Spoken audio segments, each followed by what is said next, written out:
We're back, ladies and gentlemen. One match is done. One semi's over, and we still have a second to go. Will it be all LATAM, or can EU actually get something done here in the playoffs? It's NIP versus Rogue.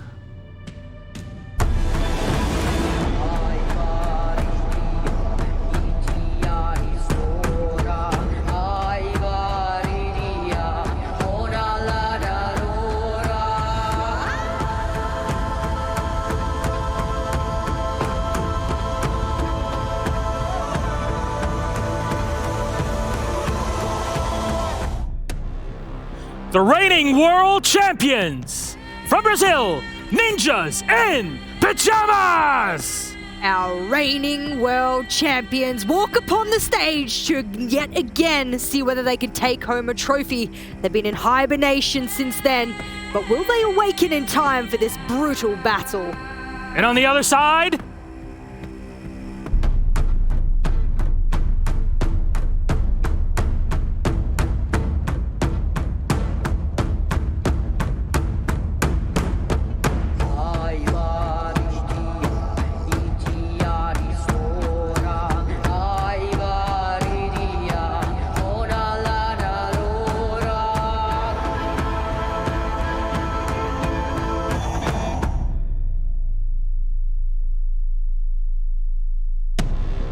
our final European representatives left in the playoffs at a European major, it's Rogue!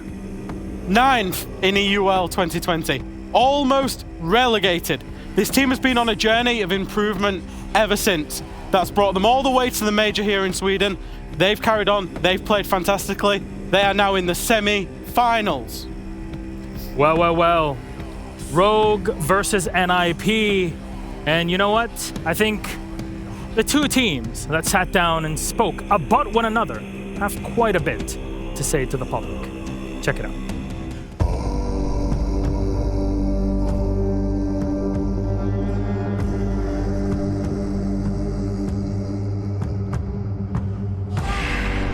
For team spirit, winning a major would be something that I think the team needs to really bring our spirits up and make sure we're here for the next night. Rogue as a team is very emotional, very team-orientated, and very frag-heavy. As a team, I think Rogue has what it takes to win this major.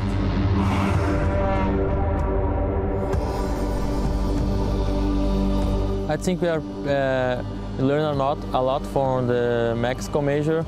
We were too confident for that tournament because we won SI and Copa Elite 6, and now we are like, let's do our game. You know, other teams are really good too. And let's hope to win, but let's just do our game, you know.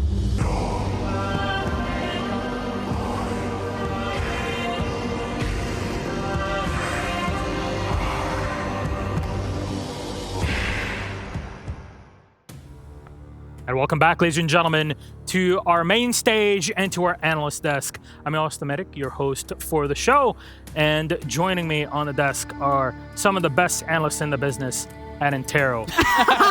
Yes, Anantero, welcome to the show. First up, Parker, how you feeling? I feel good. I feel still jittery from that match that we just witnessed.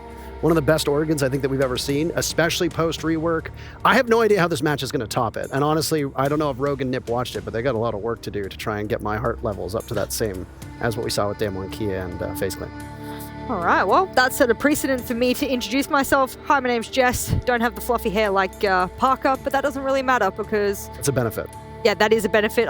My brain breathes and I have more than 4 brain cells, so that's all that matters.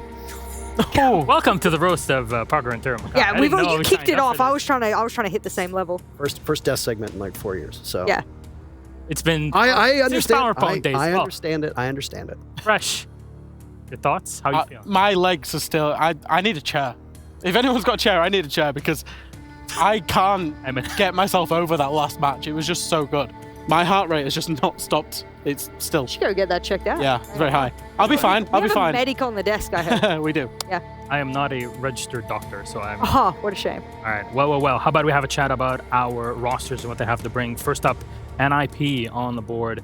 And, man, this team, like you said, been in hibernation since they won 6th Invitational. Still world champions, of course. But in Mexico, flat out came in here, smashed their way through. think the biggest thing we need to point out is that there's been a little bit of disappointment since the World Championships, since Six Invitational, and I think the biggest thing for NIP now is to redeem themselves. The Mexico Major was not a showing they were looking for, and now they're going to have to go back a few steps. I know they skipped 12 in order to get those World Championships. They missed the major in between, and now that's an accolade they need to add to the trophy shelf now that they are here.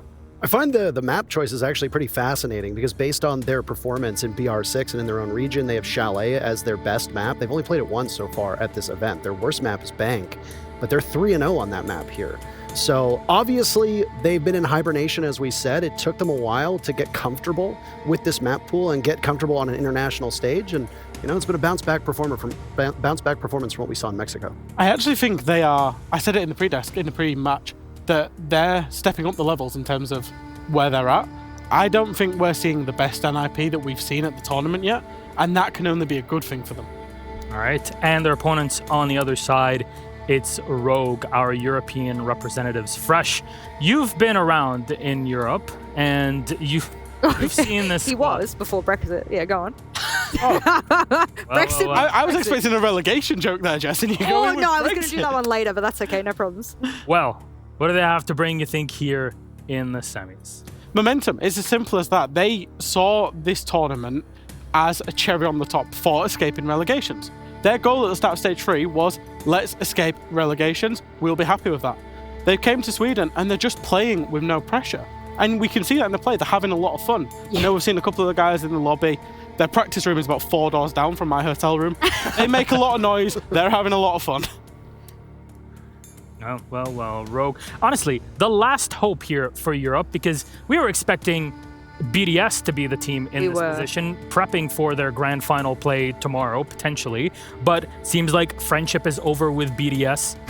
I am now friends with Rogue. Honestly, you look at this in their career development over the past few years, Parker, they really had to work through a lot to get to a semifinal finish. Yeah, I mean, I think when Jack talked about pressure, I think that's the big thing for Rogue, right? Every single event, there's always one team that seems to just kind of say, we're here to play for fun. And that team almost always historically makes a deep run into the event. And teams have won the event when they come in and say, we don't really have any expectations. For Rogue, I think the expectation was get to Six Invitational. They've done that. They'll be there in Montreal, presumably, if it's in Montreal, in 2022. And now they're just playing to see how far they can go. And this is a team that was always good, but the sum of its parts was always quite weak. Now it seems that they're being able to put things together, and I honestly think that they're the dark horse of this event. All right, our head-to-head is ready. We've got one player out of each one of these two teams, and Jess, I'll let you take the lead on this here in Psycho and Aces. Yeah, look, I had to shield my man Aces just a little bit. The man who had struggled in the online sphere for a very, very long time, and then something clicked. And he was absolutely switched on, like the old days, if you remember Aces, all the way back on previous iterations of himself. He had multiple identities, multiple roles in the past couple of years. And now that he's on Rogue and he is unleashed in its full entirety, he is the highest entry player for the side of Rogue. And it is not unnatural for us to compare him to the other side of the coin, which would be Psycho, which is NIP's top-rated entry player currently. And they actually place a lot of reliance on him. He gets a lot of multi-kills. You see the KD there. He's actually the only player from NIP in the top 5 of any of the stat standings. Wow. And that's in the KD department. So it just shows how good he is, how much reliance they play, how much he needs to turn up when NIP have a good day. Parker, anybody else that stands out really from any of these two squads that has to show up today? I mean, Prano's the big one, right? I mean, we talk about this in the way that Rogue enables Prano to play. You've got Leon, who's been statistically the worst performer on Rogue, despite the fact that his goal is primary entry. One of the stats for Aces.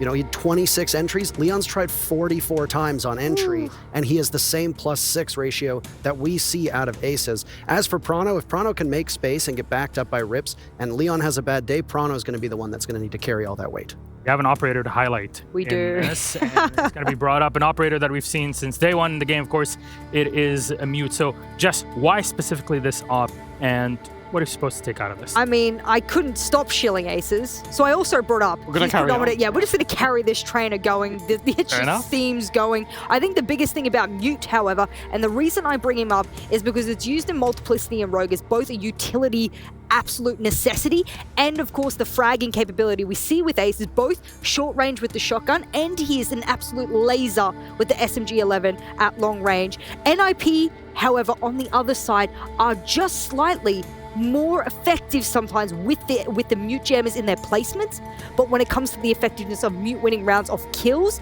Rogue is better at it. So I wanted to use this comparison to show that both of these teams use it in two different ways, but they're both very, very crucial to the outcomes of their defensive sides. It makes Ace's stats even more impressive when you consider that his main operator in defense is Mute. Yes. He's not playing Vigil, he's not playing Jaeger, he's playing Shotgun SMG-11. Yes, he is. I'm going to coin a term I use in EUL. He's an SM genius. Oh God, I hate it when you come up with these phrases. They make me cringe. Do you have one, Boomer Parker? I don't have any phrases, but that's a good one, and I'm definitely so that one's coming back to the NAL. So Wow, there you go. Stuck. I mean, like all the rest of the teams at this tournament. That is true. Man, she's out for blood for this one. You know what? Let's take a look at our maps and try to scrounge whatever's possible from it. Here they are. We have a 7-map pool, and 4 will be banned out to leave us with 3 ban, pick, ban, and Decider. We got Coast picked up by Rogue, Clubhouse by NIP, and our Decider is Bank. Overall thoughts on this, Parker? I mean, NIP have only gone, or they've played 6 maps. The only map they haven't played is Oregon. It stands to reason that that's going to be their first ban. If they make it to the grand finals, it will likely remain their 1-map ban, but I am wondering if they're keeping something in their back pocket here. As for Rogue, they haven't shown Chalet and Villa. They ban out Villa. Chalet gets banned out by NIP, so they're going to go to Bank. Both of these teams have Bank listed as their worst map heading into this matchup based on their regional stats, but NIP have the upper hand when it comes to that tiebreaker based on what we've seen out of the groups. Coastline is the number 1 pick. Yeah. That's obviously, I knew you would want to go in this direction, and purely out of the fact that I feel wishy-washy that Rogue's performance on this recently. Rogue have held it away the whole tournament. Yeah. They've tried to stay away from Coastline, so it's the first time we're coming out. It traditionally was one of their favorite maps. I'm hoping they've done a little bit more on it, because I remember a game specifically against G2 in EUL. Thank you very much. Where they were really poor. They weren't able to string 2 rounds together, and they chose to go there because that was the game where G2 messed up their bans and Rogue got 2 free rounds. That's right. They forgot to ban and they still lost. And Rogue, because they picked Coastline, are starting on the fence on this, so advantage could go the way of NIP early in the days. We know how attacking sided sometimes it can be. But what did we predict for this game? It's the most important graphic of them all, of course, and Jess and Ace going for the NIP win, everybody else splitting over. Wow. But everybody went 2-1. We're expecting this to be a close one no matter who takes it at the end of the day, but we are ready to get into game ASAP. So any final thoughts before we wrap it up, Parker? I'm just hoping that everybody has a lot of fun. Oh, hell out of We here. go really deep into 3 maps. You've gone just like we saw cringy. before. That was you've gone cliche, cringy. yeah. I don't have any dad jokes to add, but what I will add is that since the remake of Coastline, it is now a 50-50 map. So if you're expecting someone to kick off in the first half, don't. This is going to be a long haul in this map number 1. Both teams, they play every site on this map, so I expect to see every single site played. Woo. Let's go deep into the, potential overtime, dare I say. All right, let's All get right, it. well, Fresh, Jess, and Taro, thank you very much for breaking things down. It's time for us to head into game. It's sunny Ibiza. Who doesn't like it when it's getting so cold here in Sweden? We got Rogue, we got NIP. Who can take map 1? Well, we got Happenem to take us through it. Enjoy. Thank you very much, Milos. And as that goes over here to our little spot on the other side, we've got our own little separate iceberg. And yes, one more semi-final, one more chance for a team to make sure that there's not one more entirely LATAM grand final at a major. Yeah, the last game came through to that final 1v1. Let's see how close this one will get. And Jess just said it. Do not expect any of the teams to just pop off straight away. Do not expect it to be a complete run over, but you never really know on a map like Coastline. Said it before as well. Rogue, their performance against G2, not too great on this map so far. But let's see if they can bring it back. The viewers at home think that's that NIP tight. is in favor. That's The other one close. was a bit tighter, but it's still close. We have seen definitely bigger differences between these teams. As we get into the operator band phase, let's start off this first map in this best of 3 to find out who our second semi-finalist will be. Now, one of the things I'm quite curious about on this map, and it was highlighted a little bit on the desk when they talked about entry and they talked about who's hot and who's not, but the best entry or the most consistently involved in the entry on both teams is NIP's best player and Rogue's technically worst player at this event. It's something where if Leon is able to start putting in early fights against Psycho, removing them from the round, removing them from the problem, that might turn into a bigger problem than if it goes against them. And if it goes the other way, sure, you still lose that entry fight. But at the same time, that cost, that translation of just what you've been able or who you've been able to remove from your opponents, huge. Now, Hard Breach is something that is not too important on this map. You might still be wondering why the Thatcher does get removed. Is of course due to the fact that there is still some small Hard Breach elements that need to be taken care of on some of these sites, but you know, Thatcher also just completely disables things like ADSs, serial laser gates, or my discs, which make these grenades so much more effective. And we've seen the grenades be very effective, so still very logical. And Valkyrie in line, pretty okay, pretty default bans on a map like Coastline, truly. So nothing too much out of the ordinary there.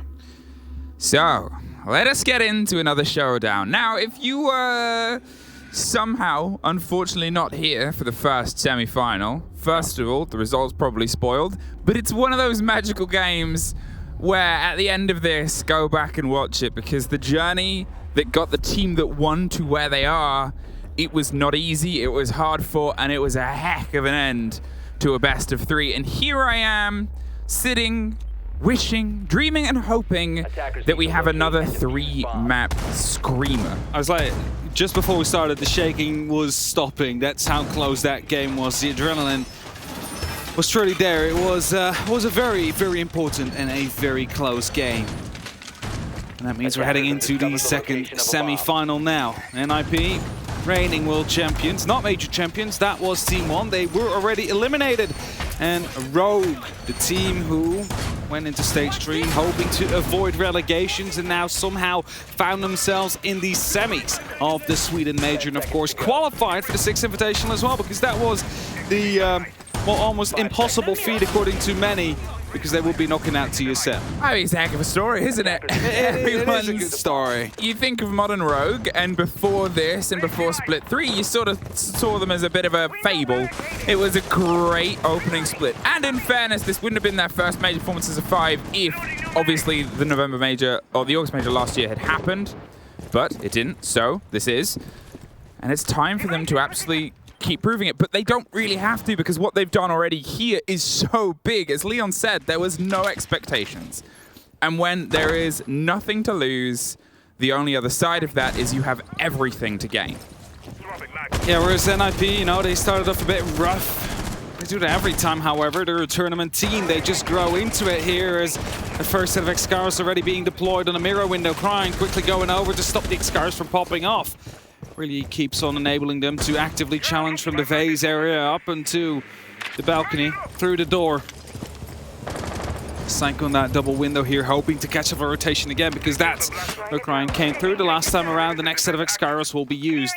That member on that double window now. Psycho will stop anybody from running across and getting that X-Skyros, and that means a small opening has been made. Well, Aces has to fall back now, steadying away. Not going to try and dig in against that mirror window for too long. There's too many potential ways to cut off that flight, let alone get into the fight itself. Still have the reinforcements, but actually goes for a slightly different approach there and gets that all locked in, reinforced in the back corner bunker. They have the ADSs and some idea of the pressure that might come through, but just ensuring that the grenades don't come flat. Instead, they go as an attempt underneath. It is a lot of destructibility underneath big core parts of this site, and that makes it a bit awkward when you're bouncing around Hall of Fame. Psycho, in the meantime, gets another one added to a statistic of opener, but it's Rips, someone who doesn't often find himself in that firefight. First gone.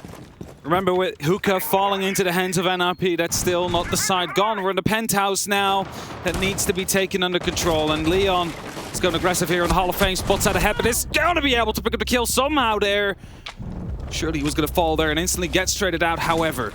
Well, that wasn't really a fight Leon could or should win. He could, but the second was a could not. Now, Cryan gives a bit of attention down towards the front lobby door. Might not have known somebody was going for the rotate, but Julio has an idea that somebody's trying to pull his way back around here. It's Aces. He's more than happy to lean into fights, but the longer he sits here, the more danger there might be from Pino or somebody else trying to apply some pressure.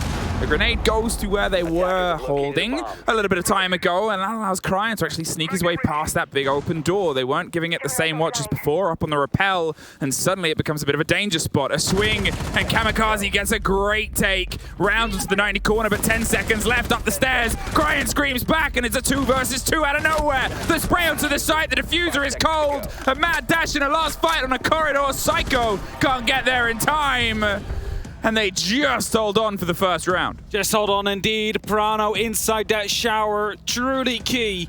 Let's look at that double kill there. Dropped the diffuser, and yes, he instantly got traded afterwards, but the player was too far out of position. Was no way he was going to be able to pick up that diffuser and go for a plant, so was forced to go for the kill. But had no clue where the last member of Rogue was. So they start off with a win here on their defense. And now they're heading towards Hookah Billiards. Now they're headed towards that side that many would consider the primary. As we quickly go for some of these replays here. Beautiful shot from Psycho. Just that pixel perfect accuracy. Really leading them in, but Rogue able to go for the clutch at 2 and 4. Clutch to be exact with 15 seconds left. It's an explosive start, but it's something that they cannot keep relying on.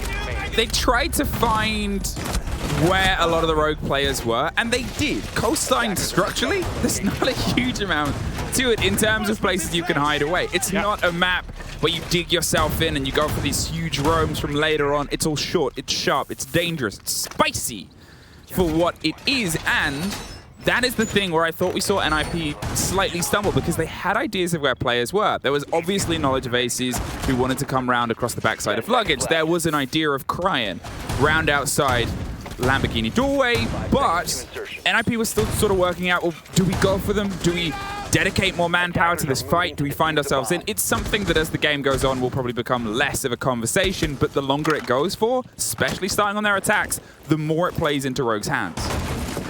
We'll definitely start playing more in their hands right here. Cryan playing on that Oryx. Now, it's an operator that we do see quite often on a map like Coastline. I mentioned it before, there is limited rotation possibilities. The Oryx just creates a couple more. You gotta make sure that you have these hatches open up before you can just jump up on them. As a result, suddenly pop up, or at least keep the pressure up. Let the attackers think that you are gonna be popping up. It's gonna be enough for them to at least put some pressure down on you. Leon Gids on the Jaeger, going for a bit of an explorer underneath, and Julio's going to take his time, drone it out. There is knowledge that he's been spotted, but Sunrise is a fight whatever happens. You have some solidity that you can slink around and move away from, but again, with Coast, the longer you are, and the sharper the team is in terms of wanting to remove you, the more dangerous and decisive these plays start to become. Heading up to the top, you can hear the air jabs being dropped to make sure that any run out is stopped from the office side, or the potential of the kitchen window, potentially. It's that big flip of the coin and that big decisive moment of where are we next going to see an explosion? I don't know, but with most of the time, or half the time even, of the round gone, the setup done, where do you start from? That is a missed opportunity, but Pino Wall still will be able to pick up the kill through the wall, spotted him through the pixel and just went for the softball right next to it. Leon Gids, the first to fall. Muzi now aggressive inside of the aquarium, will take care of the default chem and gets spotted, however, by Rips. Needs to have a response already game through on the other side of the map, though, as Muzi here in a bit of a firefight on his own in the luggage side. Holding it off, Muzi's waiting for somebody to swing around. You have Kamikaze on the watch as well, but it's Muzi that locks it out and puts them into that body balance buff once again. There's the run out, though. Thought they'd stopped it, but Cryan just gets caught off by Muzi, who is doing a lot of cleanup work in these early engagements. Aces buys a few seconds alongside Prano, and they have a moment to breathe, but suddenly, over 30 seconds, the entire game has shifted into a pretty tricky situation for the two remaining players. There's a lot of drones that are slowly sinking their way up to the top of the stairs. They're trying to find out what is a go on Cool Vibes, and I think as soon as they read that nobody is a go, they might be able to put the charge to those back two players. First grenade failed from Muzi. The second one is not optimal as well and will not hit any of the remaining Rogue members. A 2-on-3 currently. We just saw a clutch happen 2-on-4. This is just a single man left, and Esprano goes quite aggressive here next to the pool table. He has the opportunity to pick up one, yet once again it's the diffuser dropped. That is going to be big. The diffuser cold, 15 seconds and a lock off with the smoke canister, and suddenly NIP have to push, but look how far away Muzi is. They're either side of Aces and they're able to pick that 1 kill up. Prano gets revenge, gets bold and gets a shotgun out. Hopped and popped and they've gone around for the diffuser, ring around the rosies, but only Prano is going home with the prize. A 50-50 gamble there from Prano, deciding to just push through. Had no clue whether it was going to be pushed from the hallway of Vase or if the jump through to Billiards was going to be the play. Worked out in the end there, and yet again Rogue managed to come back in his last final seconds when they're at a man disadvantage. And it all started off with the entry yet once again. Pino spotted him, went through. Just a beautiful one-tap there from Aces actually. Yeah, that was just woo. Well, it was quite of a free kill. They had no clue it was there, but the SMG is still a tricky weapon. And good trading from NIP though. They were up until the 2-2 point, constantly on top of Rogue once they would be able to pick up a kill. Again, 2 rounds to time. 2 times NIP haven't quite been able to get that lock off, and as I said, it's in a way teething issues into a game. You've got all of the nerves, everything that's come into this, and finding out how your opponent plays. Sure, you can do all the preparation in the world, but when push comes to shove, you have to know how they stumble. And Rogue is still playing into that, playing against that, and as long as they are, that's secretive. Dangerous 6th person on a team in Siege is time. And that keeps ticking down ever since the action phase starts. And that is what truly puts up the pressure onto the attackers. 10 seconds remaining. Give them 2 minutes extra and suddenly everything is a lot more clear. Like, 5 seconds left. decisive as well in the end. But with that time, those 3 minutes, you just try and waste as much as you can by letting them clear out the roams, letting them clear out the outer rooms that directly lead into the site. And the more you can stall, the better the chances are of winning on your defense. Well, logically speaking. Rogue are playing one of their favorite games, which is operator juggling. Now we're seeing Leon picking up the role of the Jaeger and trying taking the Oryx instead. They're sort of jumbling themselves up onto every single site, and it sort of plays well for them because it adds more to that air of unknown. Is who are you going to find and where and why and what are they doing? Oh no. And even if it just becomes a bit of a lack of intel, a bit of a lack of coordination of communication and consideration over who is what and why and where and when, that is time. That is a bit more of a breakaway. And NIP are just going to have to start pushing past that, ignoring the game that Rogue has played and try and remember the game that they can do so well. The start. And the approach is on luggage, and Aces might not know that the drones are whirring his way. There's some support though on the white stairs. Muzi might be finding himself in between a pinch if he goes any further. There you have it. Aces just swings him and gets that first kill. They want to go for more though, however. They want to retake the theater, and Espino falls as well. Psycho that seems to be aware that a rotation might be coming back into luggage. He's trying to hold on. He's trying to keep these angles, but currently Rogue is not giving anything away to the side of NIP. A really great move there, as you said, over the white stairs. Psycho at least finds one back now. He is a big drive player and the best performer statistically in the showdown, so you expect to see big things from him. But can they go even bigger here? They're trying to creep their way back around luggage and get a repackaging on the players that have long since left. They've pushed all the way away from Penthouse, and now as Julio goes for this double down clear, they are just elsewhere. They've fallen flat onto the floor. They know that they've done the damage on the top and know, well, we don't need to keep doing that. 2 members of Rogue fell back to the bottom floor here, and the Diffuser and Kamikaze not really moving at all. They need to, of course, go to that kitchen. You can no longer plant in that service door. You need to go deep now, and well, with the amount of pressure that NIP currently have, it's not looking very good. They have no vertical control as the sledge died quite early on, wasn't able to do his job, and well, that makes sure that Rogue just need to hold off these angles now. Pre-fires come around and the drone hits the ground just as Psycho does too. A drive back, but Cryan's there and gets a bit of revenge and runs away. 30 seconds. And Julio is in a position to find the fight back. There was an idea of trying to put the pressure back onto the double door, and as the proximity pings, they're just going to lock it off with an air jab. But it's Coastline. It's sight lines. It's huge bylines of destruction where they just make sure that any few steps are taken and locked off Leon. One more, and this might be the first time we see a round not enter time. But that will only be if NIP find a fight, and there it is. Rogue with their third in a row. Leon Giz looking it off, and this was also the first round where Rogue was in the lead, where they weren't trailing and men are 2 behind at the very final 15 to 20 seconds. Now, leading out of 3. Quickly looking over the desk. Just saying this one would probably not be a team running away with it in that first half. So far, though, Rogue, well, 3 rounds in a row. Jess said it's likely not going to be a team running away with it because of the weight of the map. Yeah. If a team is running away with it in the early half, that means that the team is showing up. That's the takeaway from our analyst desk, and that's what we're going to lean into here. And to be fair, that was technically the best round Rogue has played so far. It was, and there is going to be a tactical timeout called, I believe, by the side of NIP, because they are currently 3-0 down. Now, mind you, the first 2 rounds came on the back of sort of clutches. It wasn't a 1vx, it was a 2v4 and a 2v3. Twice, Rogue were able to still bring that back into their advantage due to the fact that time is also on their side.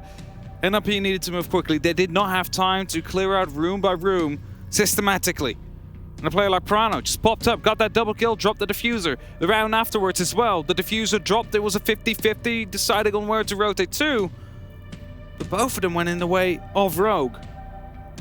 And that brings us currently to that 3-0, but it could have just as well been a 2-1 to NIP right now. It could have been the complete opposite of stories.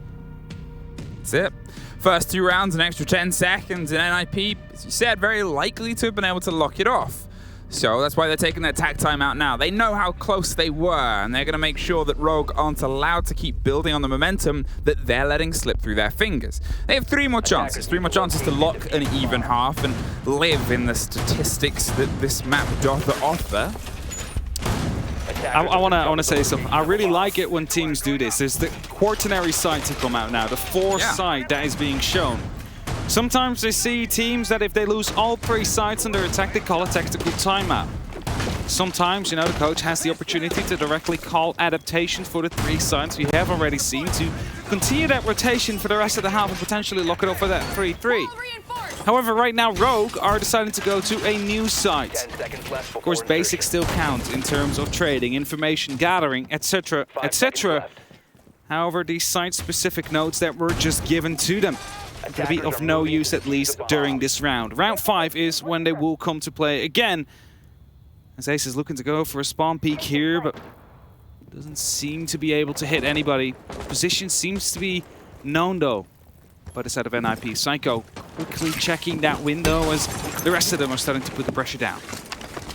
The single loose player waiting on service door is Cryan, ready for a bit of a run out and potential revenge.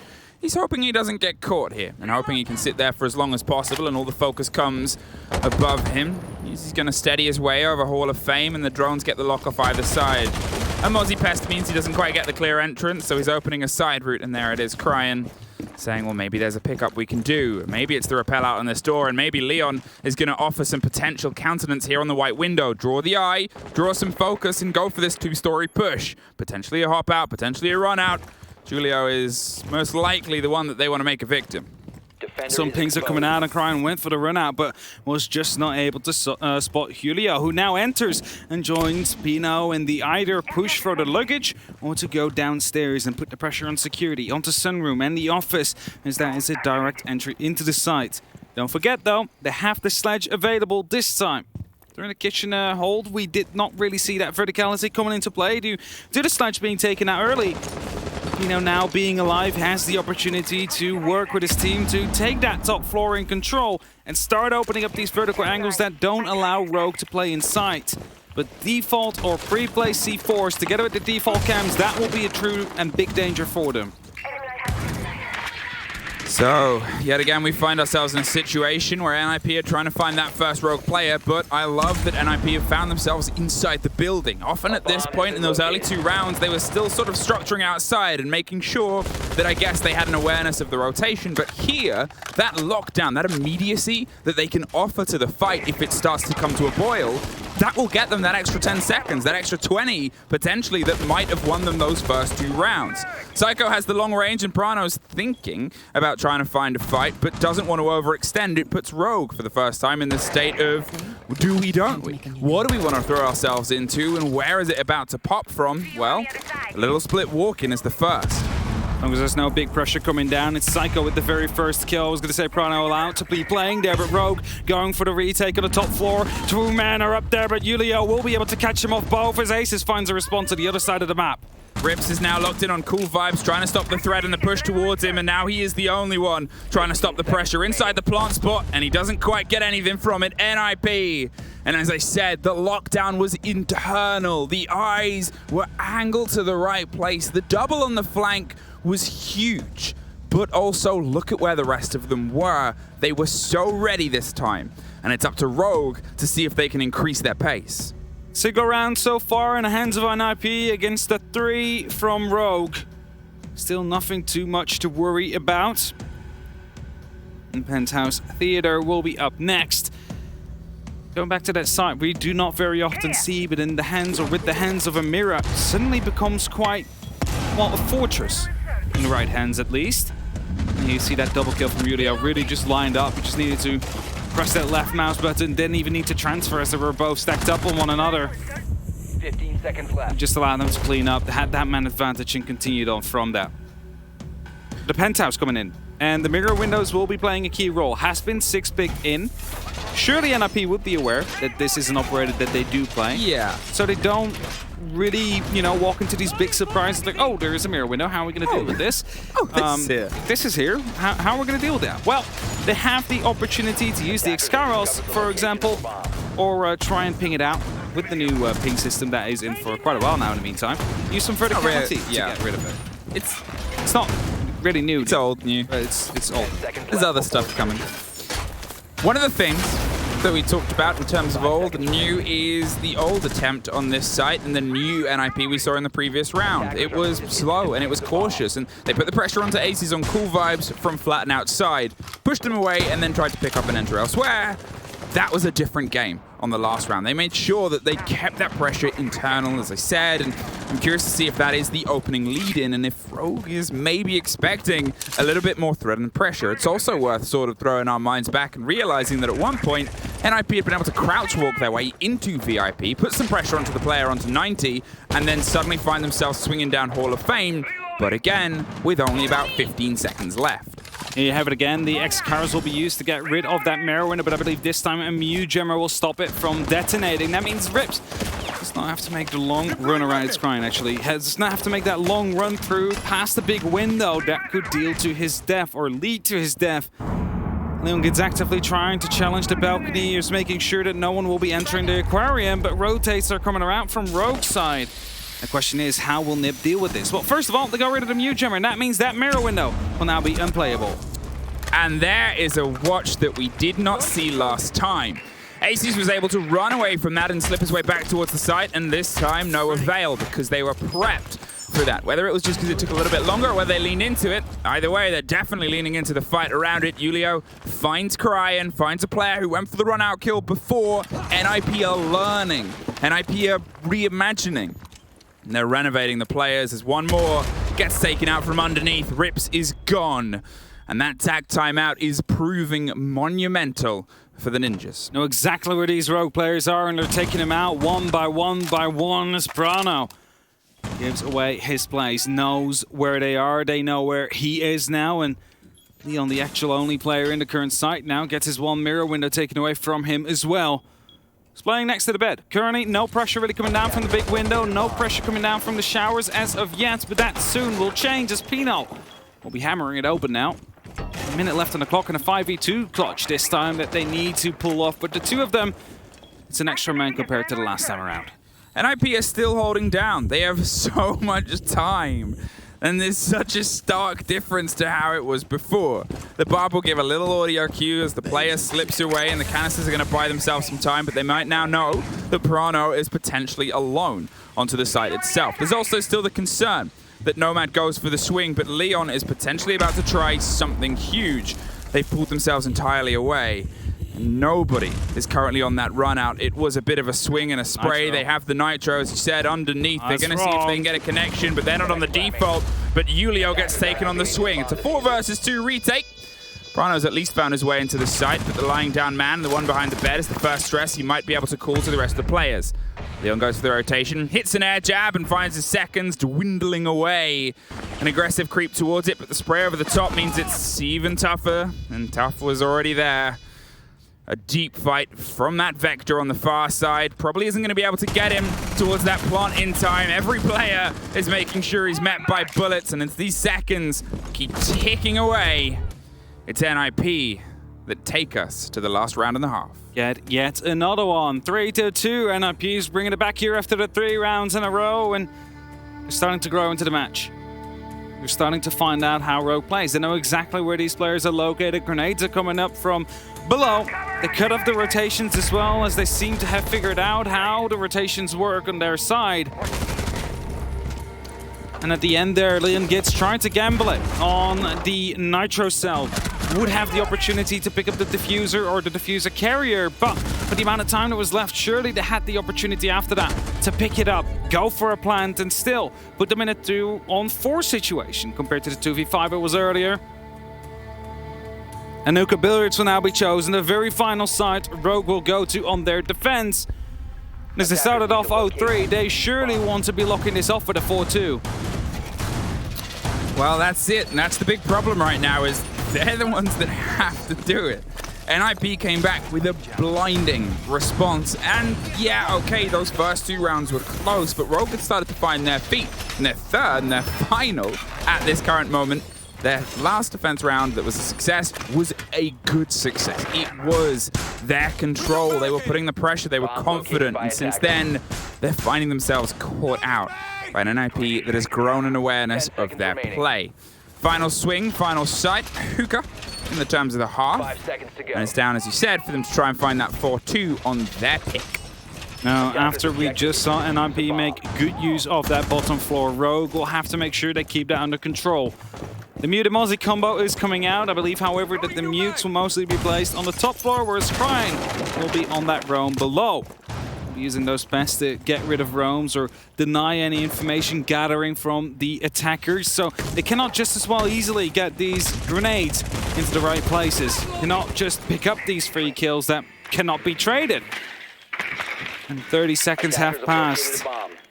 And now Rogue will soon find out whether it's going to be a direct hit from the top floor or if the bottom floor will be contested first.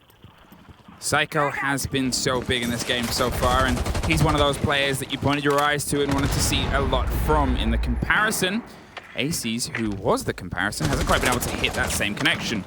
Leon going for a bit of a bold spray. As we said, he is a consistent problem in terms of the opening engagement, and consistently it doesn't quite go his way. 44 attempts, and he's sitting on a +6 to be fair, but still, it's a huge figure to have on a player who keeps driving on a map like this, where it's so quick to the punch. It's kind of a danger with Rogue, though. Aces is such an important player on that lineup. If he doesn't show up, then a lot rests on the shoulders of Prano and Crying and Leon, who now gets taken down. It's a double entry here from the side of NIP, a triple even, as Aces takes a small bit of damage, falls back into the VIP, but he knows as well that the site is currently under control of NIP. C4s are being tossed out, but will not be able to hit anything, and that means they now need to solve this problem with just pure gunfights. NIP just charging into the site, and this is that confidence you wanted to see from them. They're in the building, they're causing problems and finding fights. And that grenade, well, he has to hop out to survive it, but they knew where he was anyway. As Crying tries to find his way back up, cool vibes. Julio has the lockdown underneath, and the Mozzie is entirely encircled, and they are seemingly quite aware of this. And now he is the only one left, as he finds an open door full of bullets. Went for the swing, was not able to pick up the kill, and now it is going to be that 3-3 even half. NIP able to bring back that first half as they were trailing 3-0. Rogue with a really good start, although it being on the back of two clutch-like situations, a 2v4 and a 2v3, which both turned into a 1v1 in the end, which is truly just a coin flip, if you know exactly where the other person is in that case. And now, they head over to the attack themselves. Rogue, this is where they need to make the difference if they want to take this first map. And we have seen quite some good attacks from them. The defenses, they have been quite weak. Quite weak is a kind way of putting it. But to be fair, they were aware of that. And to be fair, their performances throughout this tournament has been some of the sharpest that they've been. Definitely has been. They opened this with 3 good rounds and it was getting hotter before it got locked down. You're against a good controlled team. You're against a team that knows how to restructure. It's an important part of NIP's play is their reimagining, which, as I pointed out, they didn't quite have all the mistiming it in those early rounds. They showed you what they can do. And that's the danger that you've got to play into on the next couple of maps, unless you can now prove the dangers that have gotten you into this point and against their country folk who are, only the reigning major champions. For sure. Some revenge to be given out here as NIP after SI and a bit of a disappointment during Mexico. Want to make up for that. They want to go to those grand finals and deny FaZe from their title. I was going to say, am I going to say spoiler alert? But no, just watch. Either way, Muzi takes a bit of damage here inside the office and will have to fall back. It's going to take that first initial part, but the most important thing is he is still alive. He's still in the battle, in the fight afterwards. And he's being the Warden. That means that smokes and flashbangs are not really that effective towards him, especially not if he activates his ability. It's just not too many smokes here right now. A total of 0, I believe. That is. Maybe 2 on Crying. That is the total. It says at least none in the top, but I know that you don't trust that corner, and Rips doesn't trust this round. He's 1 away from a meme from our socials of 007, so he's really got to try and find a bit of a swan song here in this latter half. And that puts Rogue on a bit of a back foot now. The slow creep underneath comes through. They've got themselves inside. They have the Finker to offer some assistance, and Crying on the F2 is going to try and push its way up to the top. The grenade at the same time is going to see if it can make a connection, but it does not. The rotation is not widened by the explosive that could have caught somebody on the top corner. The grenades are being tossed in currently with no information, and that makes them less effective if you compare them to NIPs. They were consistently able to pick up these kills with them, as NIP now takes a whole lot of damage. It's Pino that gets hit by one of those grenades that was just tossed in. And Rogue, well, they need to make a choice. There's 1:20 left on that clock. They want to go for the cool vibe stairs, it seems like, but also at the same time hit it horizontally from the balcony. But with the amount of members of NIP that are currently watching this area of the map, it is going to be a very, very tough execute here for Rogue. Well, that was a very bold Gun 6 over the top. Saw a body that's going to instantly pull away. Kamikaze survives the grenade because he's moved to the opposite corner, but we have less than a minute, and now in this new location, it's going to be a heck of a fight. Prano, he's got an idea, and it's to stick the diffuser, and it's suddenly a bit of a team kill, and an accident has given Rogue the body's upper hand. Julio takes a huge scrap around the Aqua side, and both of them are now doubled up with the upside down rappel, meaning Kamikaze is in a bit of a tricky spot with an SMG. Tries to get a connection, but Aces is not playing around the swing and the spray, and suddenly Julio is in a very tricky situation. The 3 versus 1, they have the lockdown, and Prano did what he has done so well this tournament. Okay, there was a point when he was the top 4 name in 4 different categories, but the one that he is still so consistent in is making sure that diffuser goes down. And so does NIP for 3. Rogue find the lead once again. After losing 3 consecutive rounds in a row, they have now found one yet once more. And I said it was going to be a difficult execute. They were a man down. There was 3 people on the side of NIP watching towards the hookah launch or hookah area. And they still managed to win those gunfights, go for that plan straight away, truly strike them with a bit of a surprise attack. Probably did not expect them to be that synchronized, going up on the blue stairs at the very same time as the push came through from the balcony. Leon gets here with the very first important kill, draws away all the information and the attention, truly. Make sure that Prano can go for that plant. And now kitchen servers will be the next side. We will see from the side of NIP. They are not going to rerun it. They're not running it back. Going to a different side to continue their rotation as they would win the round. And that is something we see more and more often from every single team across the world nowadays. Attackers. 4-3 Rogue, and the last time you were starting off a half, you were able to tie 3 in a row. Coastline does still lend itself well to teams that love to get into the arguments and the fights and the confrontations that it offers. Also, it's also not really a map that we've seen from them throughout this tournament. In fact, we haven't seen it from Rogue this tournament. This is the first time, and NIP played it not too long ago in the 8-6 versus SSG. So I'm curious to see what tricks they might be able to try and deploy, and if Rips can find his way into the fight. Now, there's still mute jammers that are being deployed on walls. You just saw one on the VIP area. That one will quickly be opened up as soon as they find out. You can just simply get the X-Scarrows around it, shoot the mute jammer, and then move through. It's just a bit of extra utility that does have to be used, however, to get rid of it. You could also just go for the Twitch drone. It now has a very long range with that taser. And as you see right here, 4 corners are being shot out, and just 2 or 3 sets of X-Scarrows are not going off. It gives them a bit of an angle, and they might be able to put some pressure around, but they obviously still have Crine on those Twitch drones. If he can get a long-range zap here or get a little bit of a movement with the new hop ability and the updated firmware, they might be able to firmly put themselves in charge of that section of the map. NIP, they're keeping themselves at arm's length for now. We saw a previous hold, it was quite flat, and suddenly everything exploded around Vars, and suddenly Psycho's exploded as Crine goes for the swing. The pressure's back, it's down the stairs, and it's a massive accident, but a huge take from Musi. A couple of Rogue players stacked up on top of each other and made a very easy cleanup, and what should have potentially just been 1 kill suddenly evolved into 3. Yeah, for sure, Pina now being downed, however, as Crine looks away at the very worst timing in this matchup so far. Musi gets the quad, he's looking for the ace. Brano already low on HP, could be trying to find more, but with the angle that Musi is currently holding, as soon as they do find out, he will be swinging this window as well. From the long range, deals even more damage. Brano, aware that he is about to fall, could call this or could use this to quickly have a bit of a talk with the rest of Rogue and use this as a bit of a timeout here as once more damage is being done by the side of Musi. He's trying to isolate a single 1 versus 1, and at this point he'll be well aware, if he wasn't already aware of the down man, that they are now up and fighting fit. More than enough time and space to be able to get them to their feet. The punch in the window and the spot on the player, but they don't get it, and it's an ace for Musi. There's the window being punched in, and instantly returns fire as he takes a bit himself. And that brings it back to 4-4. We stay equalized. No team anymore is allowed to get 2 or 3 in a row. Both these teams want to be locking off this first map.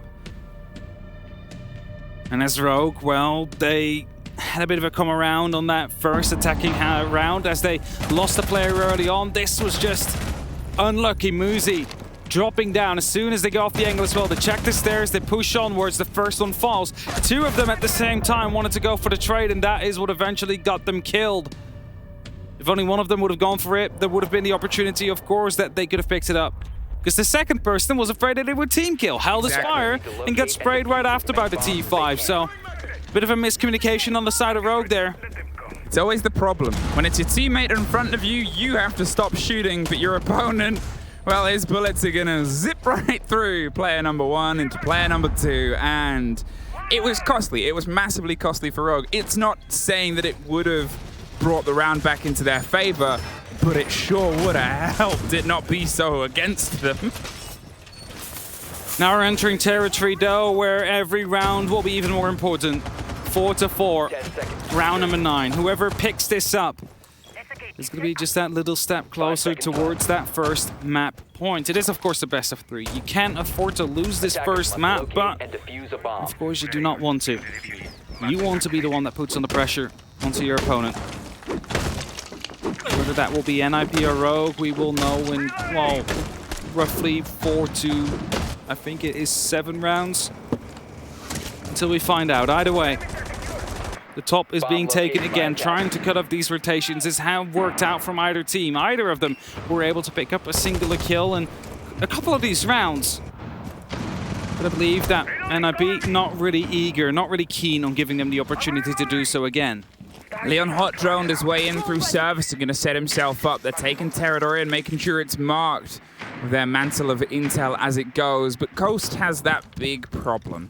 Is that core middle of the danger donut is a very quick rotation top to bottom. And it's only really one way, but it's a way that gives you quick angles into your opponents on any of the four corners pretty much. It also means that they can have eyes onto you, but if it's something that you play at the right time and pick off at least one in a scenario, it can be devastating for the approach here. Some grenades and some damage and some scare is put into the players above, but they can still lock it down and wait for the steady approach.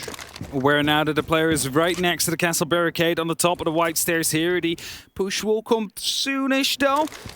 Just trying to figure out whether or not he will indeed be at that position. It will be a pop with the lifeline. However, Kamikaze has fallen off, and that means he will be safe for now. Well, back into the theater here, and we continue on a 5-on-5 that we have been having for quite a while now. Just a minute and 10, 15 seconds actually left on that clock, as even more pressure comes down onto Pino, who gets a second explosive under his feet, but somehow manages to survive and not take too much damage. Trying to find an angle on an NIP player is proving pretty tricky right now. They cannot quite get the connection to any of the movement. They have rough ideas. They have vague intel and little slivers, and that grenade is going to be the first take. Important as we just passed the minute mark. Musi looks for the fight back and takes it brilliantly. Choking on the own excitement as Leon chokes on the fight on the way up the white stairs. It's a double for Musi. And Crying in the chaos goes and pops a bullet towards the back of Rips, who's able to find his first.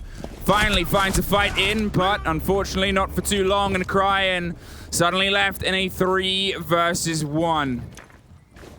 No idea here where Psycho is, trying to swing around, eventually finds the fight and takes him out, but a lot of damage done. He's one shot now. Yureo himself low as well. There's the opportunity for a clutch, but the Aruni laser gate will definitely slow him down. He needs to find these frags. He needs to go aggressive now. It's definitely doable, but Pino is going to be able to lock it off. And then NIP, they retake that lead. They put themselves onto 5, and that means that the map point is in sight. Slowly starting to climb towards that goal. Just need to make sure that they stay as effective, but also calm and collected as they currently are.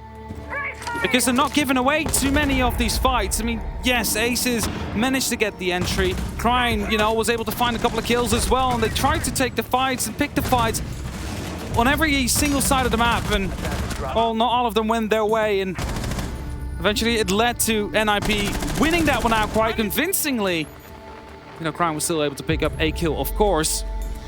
Timer was already running out of that case. Two of them were quite close to one another, but two different angles being covered.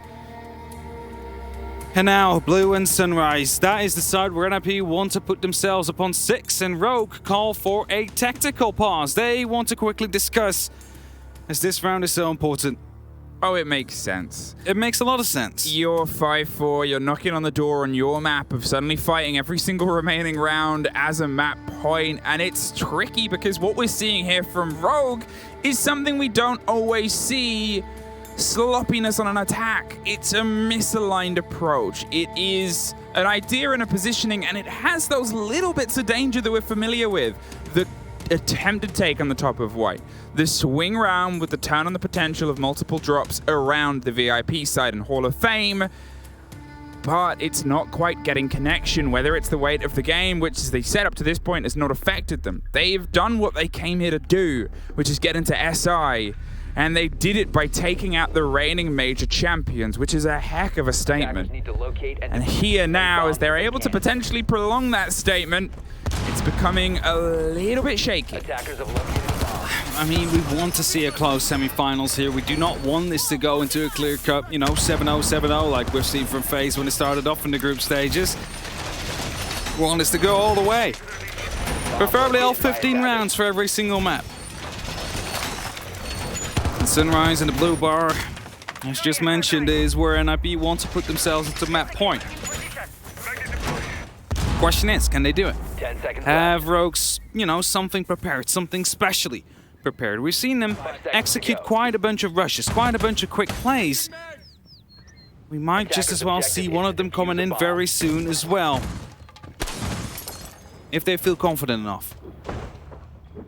Well, hopefully Rips can build upon his first game, but even earlier on in the showing today, we saw a certain FaZe player absolutely miss the mark in the first map, and then, well, he found every single mark and some in the second, and Cryin gets us off to a roaring start, drops one, attention to the hatch, and pulls away.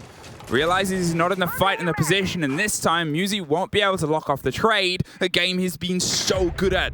Aces, one more importantly, Psycho is removed. They're starting to build up into this round now, and there's one more fight onto Wafish side. They're going to pull away. There's 2 bodies and no important need for them to try and lock it in.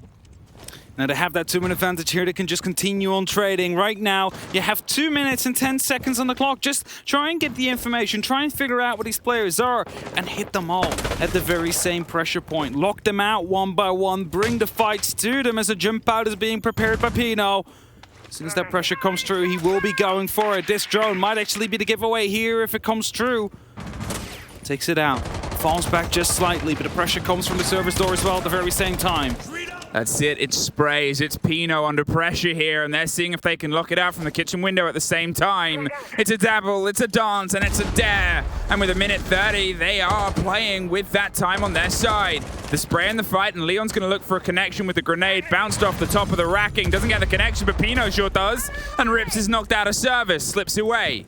Able to find a bit of an escape route here, and they're able to find a little bit of solidity onto the site itself, finding themselves back with open windows and a bit of pressure popping from the other split. Kamikaze is looking for a fight out the door. 2 players inside blue currently. The question is, do they have the information as the swing comes through? Prano drops the diffuser and drops himself as well as Cryin tries to strike back. It's a 3-on-2, a 2-on-2 now as it's up to Aces and Cryin. 1 above, 1 on the actual side, but the diffuser had been dropped outside and spots are coming in the meantime as well, allowing Musi to creep up closer. But the spot is a mutual as well because Musi has been spotted out by the side of Cryin now. The spray from the hatch top to bottom, and that is a great take. Built on the intel, they know where the last man is, and Oryx is hot-footing it out of there. Takes the middle of the courtyard, and suddenly you are on the opposite end of the map. It is so quick. Coastline, and nobody does the distance quicker than Oryx. The spray over the top, corner to corner, but nobody is quite caught, and the pings are consistent. There's a drop fight there as NIP pushing themselves to map point on Rogue's map. It's the thing they did not want to happen. 2 rounds to fight, and they've got to win them both. Gotta bring it back. 2 rounds now indeed to bring it to overtime. And Rogue, they had the 2-minute advantage, but they decided to not truly go for the high pressure, the quick plays that we've seen afterwards. No, they tried to slow it down maybe a bit too much. Take fights too individually. There was no big support surely coming through for one another, and as a result, yeah, that's how they picked him up. That's why I was so confused. Just putting down the barbed wire and Cryin, just putting out the mechanical arm.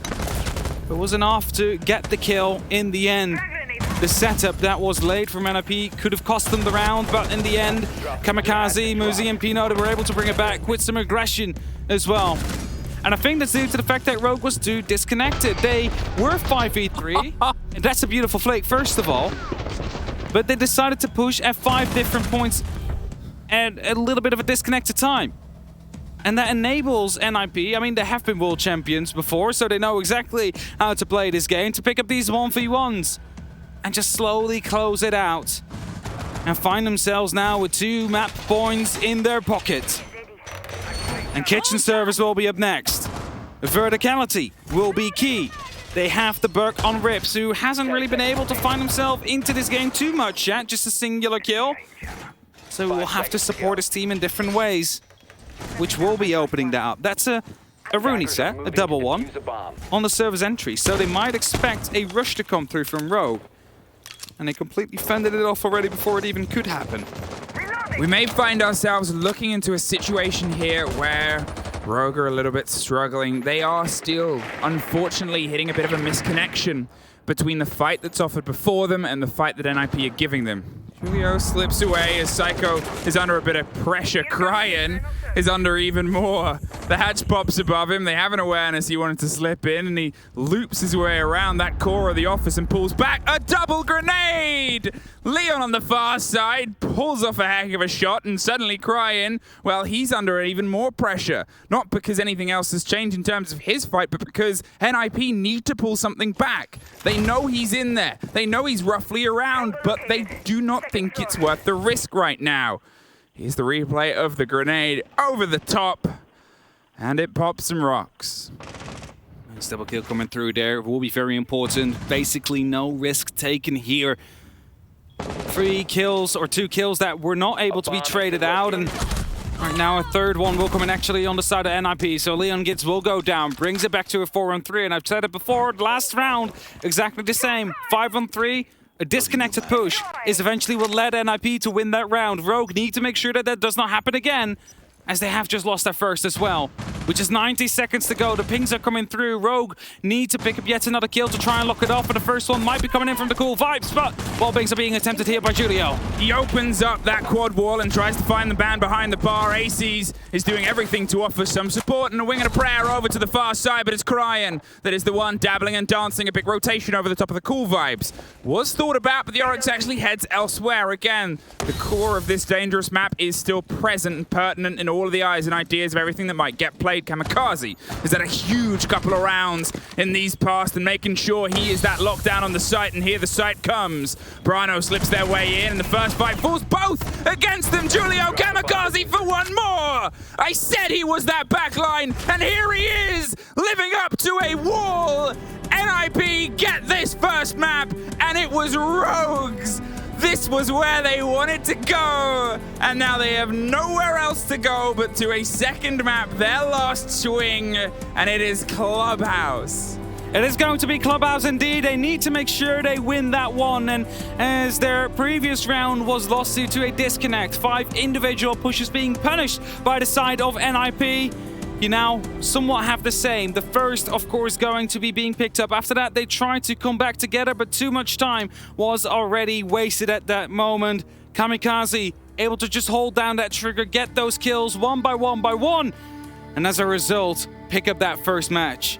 Again, a 5 versus 3. It's spicy, it's a little bit worrying, but it's a very good start for NIP. They have their eyes on another final this year to make up for what happened at the last major. Let's see what our desk thinks about this. Thank you very much, M and Hap. NIP went up against Rogue on Coastline, and we were thinking, hey, Coastline, this might be the great start that Rogue are looking for. But did not end up being the case. Welcome back to the Analyst Desk. I'm Milosh the Medic. With me are another part of our storytelling team here at Intero, Jess, and Fresh. And Intero, I'm going to turn to you first. NIP, victorious on Coast. What does this mean to you? Well, I mean, this is Rogue's map. This is not the start that Rogue wanted at all. They went this entire event without playing it, and even though it's been a strong map for them in EUL, were they hiding something, or were they just simply waiting to find an opponent that they knew they would actually need like an ace in the hole on? But NIP looked just as dominant as they did through the group stages. NIP looked just as dominant as they did yesterday against Space Station, and Rogue are in serious trouble. I mean, this is the tale of like Team 1. Team 1's like, ooh, we're going to hide a map throughout our stages and we're going to pop it out in the important moment. How did that go for them? They're not here with us anymore, are they? So clearly Rogue putting this map into the pocket, bringing it out. When they brought it out, it wasn't as fleshed out as they thought it was going to be. And that's the problem. They kick things off really fast, 3-0 in the first 3 rounds on defense. And I'm like, they're onto something here, and then they stumbled. And I'm not actually sure how much you can flesh out on Coastline. Yeah. Like they played it through EUL. It's been a strong map through EUL. To pocket it, put it away, and then bring it out in this, I was expecting something different from Rogue. Yeah. It was a similar performance to that one where we saw where they lost against G2. And it's a worry for me. What I will counterbalance that by saying is that when we go into the next map, Clubhouse, it's a strong map for both teams. It's a map both teams like. It's a map we know Rogue can come back on, but the mental loss of losing this one. Then let me see if you would double up on it. Would you just consider this as Rogue? Write this one off. Let's see what we can do in the next one and just forget about it. Coastline is done. I mean, it's what you got to do. In terms of a best of 3, sometimes you get teams picking their opponent's worst map. Yeah. Both teams have picked a map that they like, but also their opponent likes. So for Rogue, like I said, they're going into a map that they like, even though it is NIP's map pick. I think they got caught off guard a little bit there as well. That's probably something to point out from people, is that strong start at the beginning was a lot of teamwork. There was a lot of crossfires, there was a lot of utilization of intel collection, and even when they started getting to the latter parts, they were panicking. There were solo god plays, essentially, that Play was trying to make. Kryne's by himself in blue bar, multiple players running around the map by themselves. Where's the refrag ability that Rogue would have needed? And I think players were panicking and making panic decisions throughout those rounds. One of the things that we talked about yesterday involving Ninjas in Pyjamas was discipline. Yeah. Discipline and patience were the two words to describe NIP yesterday, which is not usually their forte. They are known as a very aggressive team, but they've been able to channel it very effectively. Rogue, other side of the coin, also very aggressive. Yeah. So NIP often let Rogue, like yesterday against Space Station, they let Rogue set the pace for a lot of those rounds, but NIP were ready to catch them when they started to fall, and they caught them every time. Every single time. How many times in the replays we see two players walking upstairs and then somebody gunning them down? Players walking up behind one another, NIP is just ready for him. And it's almost like NIP are baiting Rogue into this aggression. And seeing it unfold really paints a grim picture compared to what we saw yesterday out of Rogue, with how Aces were at the top of the board, smashing everybody with 19-9 on map 1 fresh. Yeah, and I've said it before, I call it siege smarts. Like Parker said, NIP were kind of almost baiting them in, and Rogue were just so happy to be baited in, and they're not really, I guess, thinking about the game in a way, thinking about the rounds. What are the opponent doing? They're just trying to do their thing. Oh, the aggression's worked for us before, let's do it again. And that's their struggle. When you go into Clubhouse, they've got a little bit more structure, shall I say, on Clubhouse, where they've got to breach walls. They've got a, CCTV, you've got to breach it, you've got to breach garage. You've got to do the checklist on Clubhouse, which might help them rein that in a little bit. Let's talk about Clubhouse for just a moment here, as our lobby should be ready. So, Parker, thoughts on it going into it? Talked about Coast. How does this fare for Rogue? Oh, stark contrast. Jack talked about the checklist, and that's the big thing with Clubhouse. It's a very cerebral map. Coastline is going to be characterized by how quickly you can kill things, and you saw the round breakdown of Coastline. It was all death all the time. A lot more team-oriented on Clubhouse. NIP as a team has really struggled on objective play. Rogue has, outside of Prano, Rogue has as well. You keep Prano alive, you get in, you pull off the objective play. Rogue are going to be in really good shape, and I totally agree with you. Even though this is NIP's map, I think the structured play of Rogue so far throughout this event actually suits them a lot better on Club than it does on Coastline. It's funny you say that, because the very last time that Rogue played on Club was through the group stages against FaZe 7-3, and guess which man himself stood up with a 1.3 rating, just bowling over everyone. FaZe, we're talking about grand finalists here, it was Prano. So if you're looking for a little bit of a preface, a nice little foundational storyline, we got one for you. All right, my friends, thank you very much. That was breaking things down on Coastline and preparing ourselves for Clubhouse Map 2. Can Rogue fight back is the question. Fresh Jess and Antero, thank you very much. We'll be back in a bit, but first, a message from our sponsor, AimLab. See what they have to say before we get into the second map of our second semifinal.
Hello, everybody, and welcome back to the next map that will soon start. It will be Clubhouse, and it could just as well be the final map that we have any other region but LATAM in our tournament, because NIP are on map point. Well, not map point, but they have that first map. If they manage to get this one as well, then it will be that 2-0, and that does mean we have 2 LATAM teams in the final. Yeah, once again.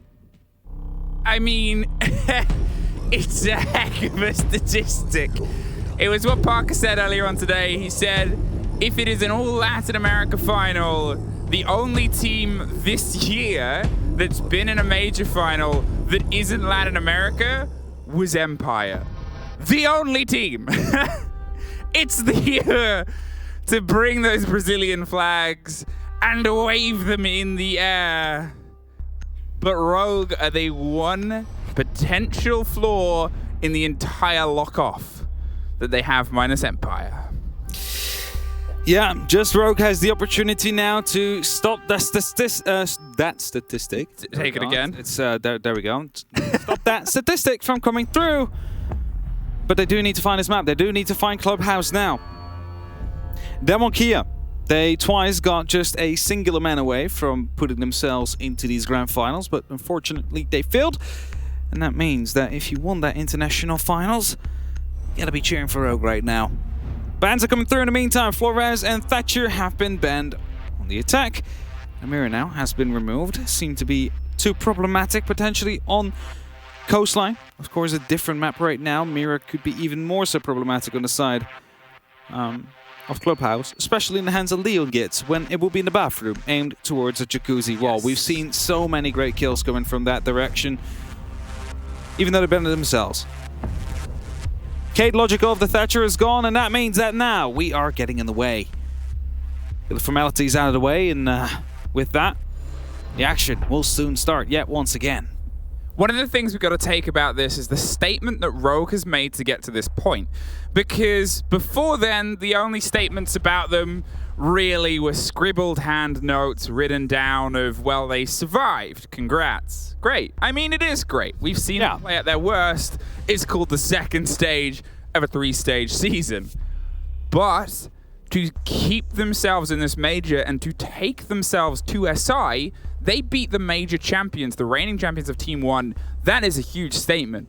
Imagine the size of the statement if in the build-up to SI, they also take out the reigning SI champions.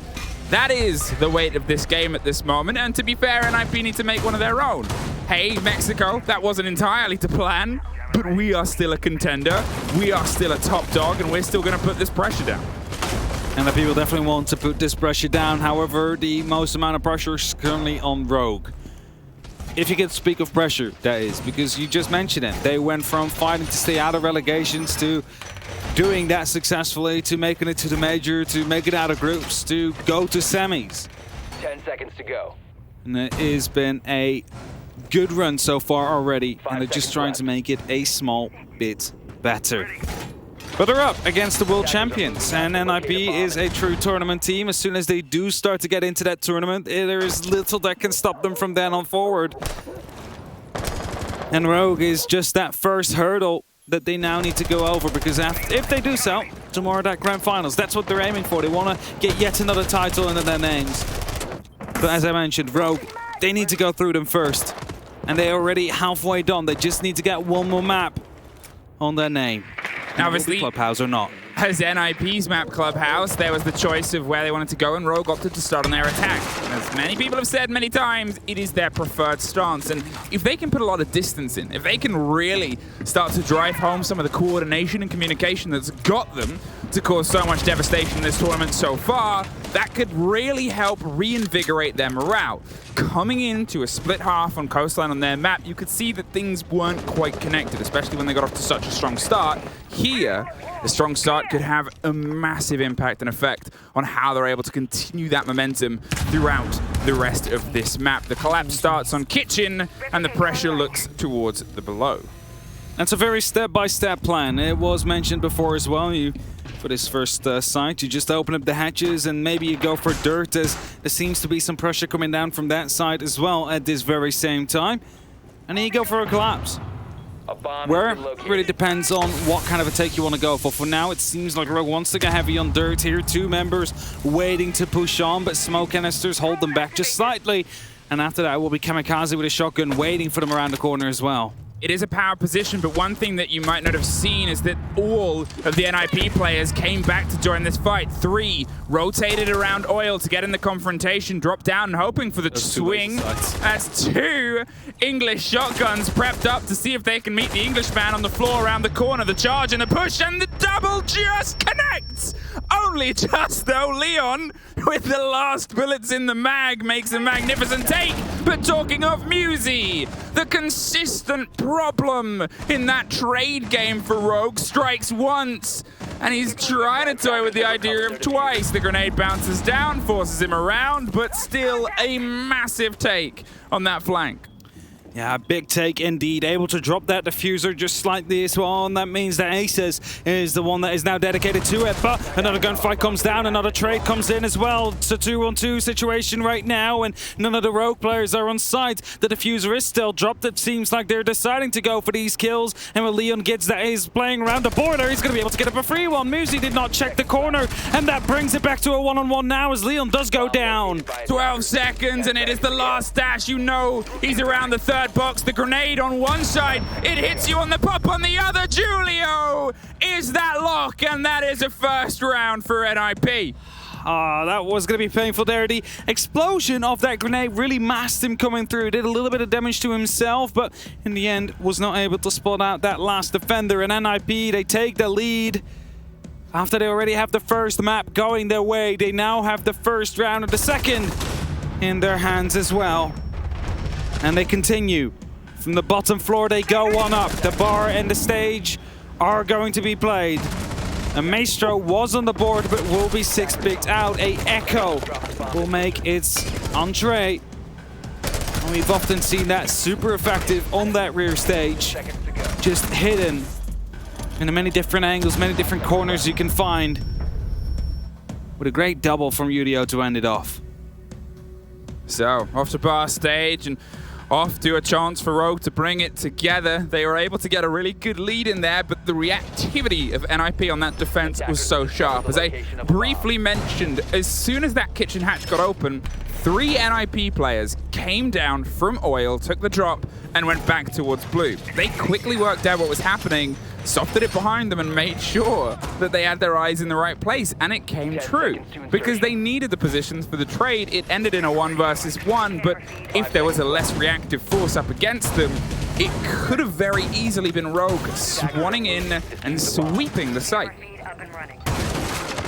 Now NIP, we have seen them before. We saw them together at the 6th Invitational there as well. They slowly grew into that tournament with every best of 3 that passed. They grew stronger and stronger. As Judah, well, takes a small bit of damage, but still alive with an MX4 Storm in hand that does have that 1.5 now, so still as lethal as ever, especially if he's the one to swing. And Rogue, well, they will be holding off on the windows. They are prepared for potential jump outs, but the side is not that top floor. But the attackers, however, need it for the verticality, because otherwise there is just so many opportunities. With a beautiful spot there, by the way, using the Echo drone to jump outside. It's like, pull, it's clay pigeon shooting, but you don't expect it. And Julio expects a little bit of damage, and there it is. The Echo takes care of Rips. And Kamikaze is continuing the trend that they had at the end of last map. Julio finally gets dropped at least, and the grenade should secure a player, but the cross comes round. There's one on the back stairs here. They're trying to double up on stock. The drone is there, and Musi has been so good. Oh, no way! Ping was there, misses 1, he gets a second! 2! Musi absolutely devastates them inside stock and stacks them into the consideration of the shelves around. Aces has 3 more to try and find a fight through, and the Echo drone has busied its way over. It knows that it has the eye and the angle, and he knows he's got to go upstairs to fight him. Some noise will be made right now. Psycho should be aware of the fact that Aces is coming through the door, and as he is about to swing, the Brox alarm goes off, and Psycho gets that final kill. A very clean round here from NIP, and I would like to break it down for you, but Musi just winning the gunfights, even if he's being pinged out. There's not much I can say about that. What I can say, however, is that Echo drone just jumping up, getting the information with the ping as well, just for the Echo to swing himself and pick up those kills. Is a small little detail that of course helps towards that victory. And they have no clue that happened because none of them have seen it. They have it. Just that's in the back of that, just that single jump up. His own intel. His own intel. Popped up on the drone and took the fight. This with the yellow ping and then 1-for-1. Muzi has been terrifying today, and it's not just that he keeps getting involved in engagements, but look at when he does and look at how he does. It's so rare for Rogue to take a fight and get into it without almost instantly having a response from him. The amount of times that he has not been there to at least find a fight with somebody else or the person who's just done a killing is probably about 2 or 3 across both maps so far. It is so sharp for that trade. That trade game is key in Rainbow. You need to make sure that you continue, well, at least keeping balance in those numbers, or at least take control. And NIP, they have done that well so far, especially that last round. But again, I would like to break it down for you, but Muzi, who gets yellow pings on him, just wins the gunfights because he's just better. It's, at that moment, it's like, what can you do? You swing, you pre-fire, and he somehow still gets the kill on you. It's frustrating, to say the least. 2 rounds have slipped past Rogue so far. The first was tight, and the second was not. It was great play from NIP, and now it's down to Rogue to see if they can reapply themselves into this top floor take. As they separate, and this is, if we're going to talk phases and steps in this take, it is the first, try and limit the lockdown of construction that might otherwise be there. So if you put pressure onto CCTV or elsewhere, that rotation is not impossible, but suddenly very, very dangerous. And there it is. The pressure from CC is starting to come through. You can see the drones are putting that placement up as Jacuzzi gets popped open as well. That Gemini's gone deep. And Prano's getting a huge swathe of information off the back of Leon here as they send another drone through. And the Jacuzzi wall has been opened up super early here, and 2 members of Rogue right now getting drones as Leon wants to go for the entry. There's only 2 members directly on that side. Rogue can definitely try and outrun this, or overrun this, so to say. And now they're just waiting for that piece of information. They need to find out where Psycho is. The completely reinforced bathroom is a problem. They are starting to try and deal with that now with Excaros. However, his shield is still in place. They either need to go through the hallway or they need to go inside of the gym. And with Cryin opening up on the gym window, they would think that the pressure becomes more onto Nip's side, but Psycho digs in deep right next to it. They might not be aware of it. That's it, behind the gym equipment. Oh, they surely are, but the grenade doesn't quite get the connection. He's able to slip away, and Psycho finds himself a new semblance of safety as Rogue is still knocking on the door of, can we get through? Julio's buried on a corner, and canisters off the drop onto Logistics hatch, and as the Goyo shield popped from the range, it now forces Psycho into a trickier position of swing and a miss, potentially. He doesn't have that safety that was offered by it before. Pino's able to slip back through. They're still trying to find their way to rebuff any of the approach here on Jacuzzi, but the time is ticking away from Rogue, and they're still concerned. They're not entirely sure if NIP's going for the roam and the rotation, and at this point, all that precious intel they got super early is now a little bit spicy and pointless. Prano, talking of, suffers at the first, but it finally falls. It's Pino on the drop, and Acey's inside with Rips with one more. Leon locks it off, and suddenly it's a massive affray all across the top floor. Julio has everything to do, and he starts by getting the first, but it's an ace clutch situation. The diffuser is just about to be planted. Locked off, and a great take on Rips from the sliver and the slice that was offered, but Prano cuts back, and NIP cut their first. Rogue starts to fight back. They have their first attacking round. They managed to get it in round number 3. But they need to find more. They cannot just be happy with a single one. Preferably 2, preferably even 3, to really put up a fight for the second half. But so far, NIP have been relatively untouchable. If it wasn't for the flashbang inside the dirt, they would have been picked up. So small details, even though they would have been aware actually, because as soon as Leon Gibbs was actually prone there, you saw 2 laser pointers on the wall next to him. He might not have recognized it. It's just such a small detail that you don't always well, see if you're that laser focused on your crosshairs. And as it gets the first, he was surprised there was a second one suddenly shooting back. Well, that's it at this point. I know you said they need the 3, but I think if NIP get that 3rd, well, that makes the second half very tricky for Rogue. On a map where they need to have a good lead in on the half, where they know that it's their better, you try and angle that one towards the camera and make sure that's what people remember. And here now, we head back down underneath. I'm curious to see what changes might come through from NIP. As I said, their reaction was what won them that round. And it's just seeing if they feel they have to bring something else here in terms of a hold and a bit of structure. If they're saying, nope, 1 versus 1, par for the course, great reaction, keep at it. That is the big question indeed. Psycho with those Valkyrie cameras, where will they be deployed, or rather, where will the last be deployed as the rest already has been tossed out? A bit of pressure comes down.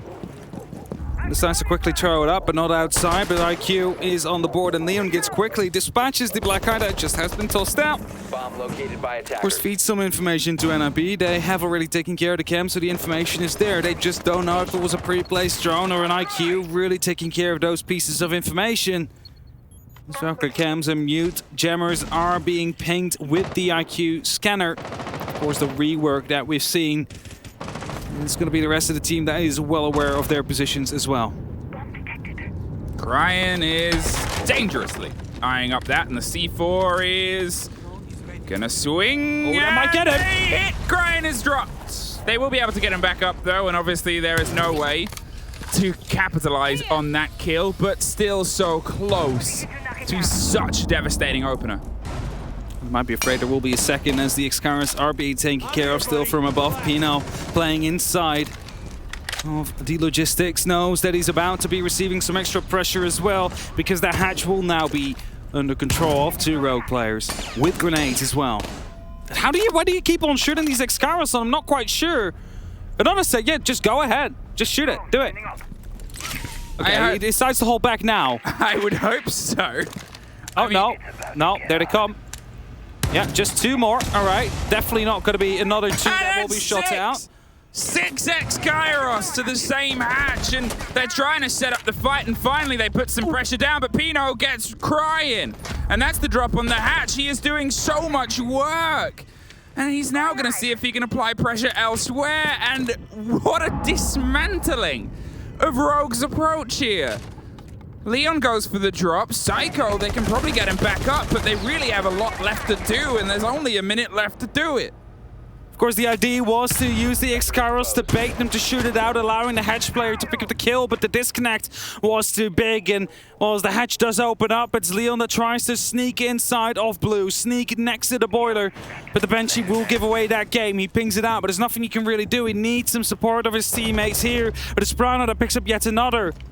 It's a 3-on-4 actively now, with Psycho still slowly bleeding out. The smoke and does deal quite a bit of damage here. But Julio has no clue that Leon gets us right next to him. Great and important take there by ACs, as they're going to see if they can re-rotate and try to pop onto the default plant, but there they are. And the shotgun works pretty good at that range, with Julio doing pretty good range of his own. 10 seconds pretty much, and we're about to start to get the clear here on Armory. A great take, and Prano is going to see if he can stick it another down, but not out. But here is the drop on the box, sees the sliver, and takes it a handful of seconds, and Julio clutches it out.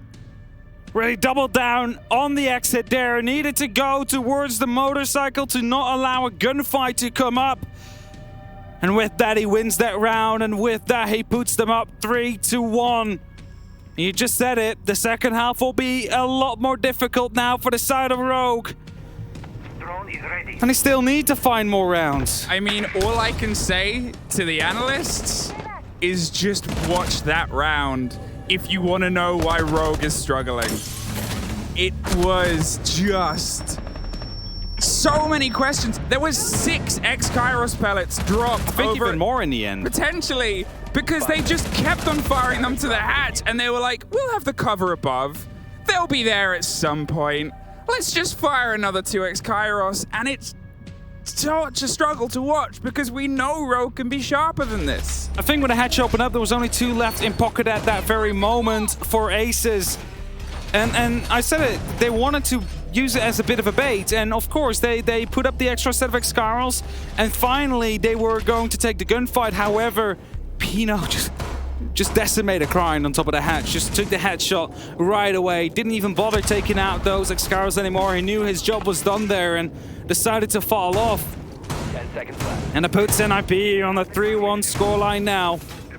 Back to bar stage we go. Again, we do see the yokai drone To locate a bomb and on the side of Kamikaze.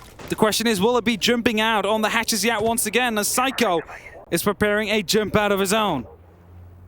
Oh, no one's there. All right, there's going to be quite an eventful jump out. That was like the best awkward framing. Yeah. This is going to be big. Oh, But no. there's no one there. So we just dispatched that quickly, and his aces here again on the rappel. Was swung quickly the last time around. This time goes up onto the roof. Wants a bit more safety as Leon Gids is playing with that IQ, trying to figure it out, and then spots the yokai drone jumping up. And surely Kamikaze is well aware of it now that the yokai has been spotted. But the Oryx is right here inside a strip to provide some support. The yokai will be defended with a man's life. Well, this is a bit of a response from Rogue, and it couldn't come at a more important part of this conundrum. The pressure's going to be broken here across the top as Crying goes for the drop and opens himself up a bit of a rotation. Leon's dug in on strip. They've been able to force some of the ground away, and rightfully so. NIP's pulled some of the pressure away. The Echo drones are back under their control elsewhere. They're making sure that they're not handing everything over. It's a good learn. 3 men inside the strip club right now. Leon will be right there together with Prana, who opens up that wall. That means that the entrance towards the pool table will be there. However, you can no longer plant there. They need to go further than that, and that is where the verticality comes into play as Aces picks up the very first. Psycho will drop. That is going to be your Valkyrie off the board. But the yokai still posing a threat right here. The IQ is trying to get a hold of them, but Leon is just not allowed to grab these angles onto the yokai drones, which just keep moving about and really make sure that they stay alive for as long as they possibly can. Well, with that early take, once again, in their favor, it's just locking it down that seems to be that problem. Leon with one more. He's able to keep digging himself into the firefights here, and as a driving force, he's been a big one, but there it is. Musi is taken aback. Dropped aces, lose the Hibana, but importantly, they were there to catch him at this time. How many times have we seen him strike and get away with it? Not this time, says Crying. Leon gets on the other side of the wall here on Yulios. Just a simple spot to the drone could be enough to go for a wall bang and lock that one off. He is active. He is looking towards that main door, but the drone is shortly coming in as well. Does not want to jump up on the main stage. Gives away too much information and, you know, makes him a bit immobile here. So it's going to be Rips that goes to the peak as Leon gets spots out a player. Is slowly chasing on the ping as Julio will be able to pick up the very first. It's Pino that will find one as well. A 2-on-1, a 1-on-2. It is going to be Julio in a 1v2 situation. 10 seconds are left on the clock. The diffuser needs to be planted by Prana and he will try and make an attempt here. But Julio is well aware of it as well. Gets the red ping, gets that first kill. The swing around on the other side of it as he digs himself in deep. Grind needs to swing the corner, but the timer runs out yet once more. NIP win yet another round, and they're smiling about it.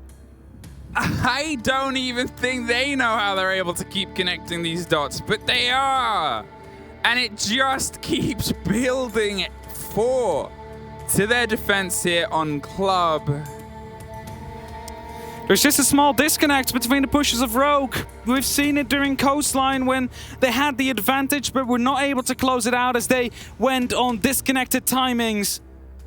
And the same goes for here. They have that advantage. They started off strong, and they allow NIP to bring it back. It was a 5-on-3 situation before kills started to rain back in, but after that it was just trades, truly. And Julio being able to pick up that triple kill, truly allowing them to pick up that round, and suddenly it's 4-1. Rogue is looking to salvage whatever is left for this first half of this second map, because they are the ones who could be eliminated after this one. They are the ones who's truly under pressure right now, even though they say themselves the goal wasn't to make the major, the goal was to stay inside the EUL.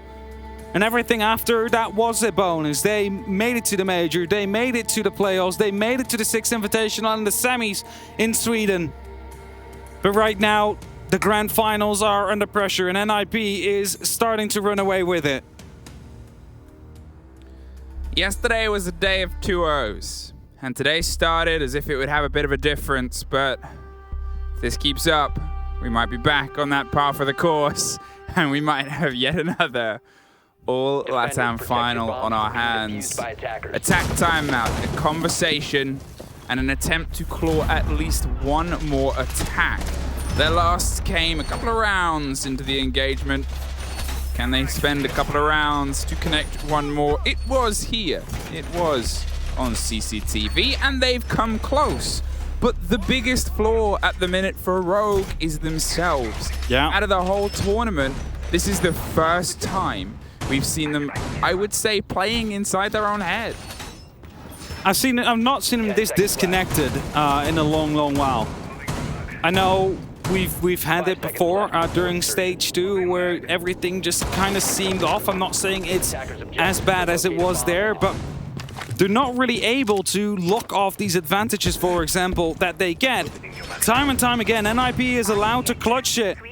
And time again, they're allowed to bring it back and run away with the advantage in the round.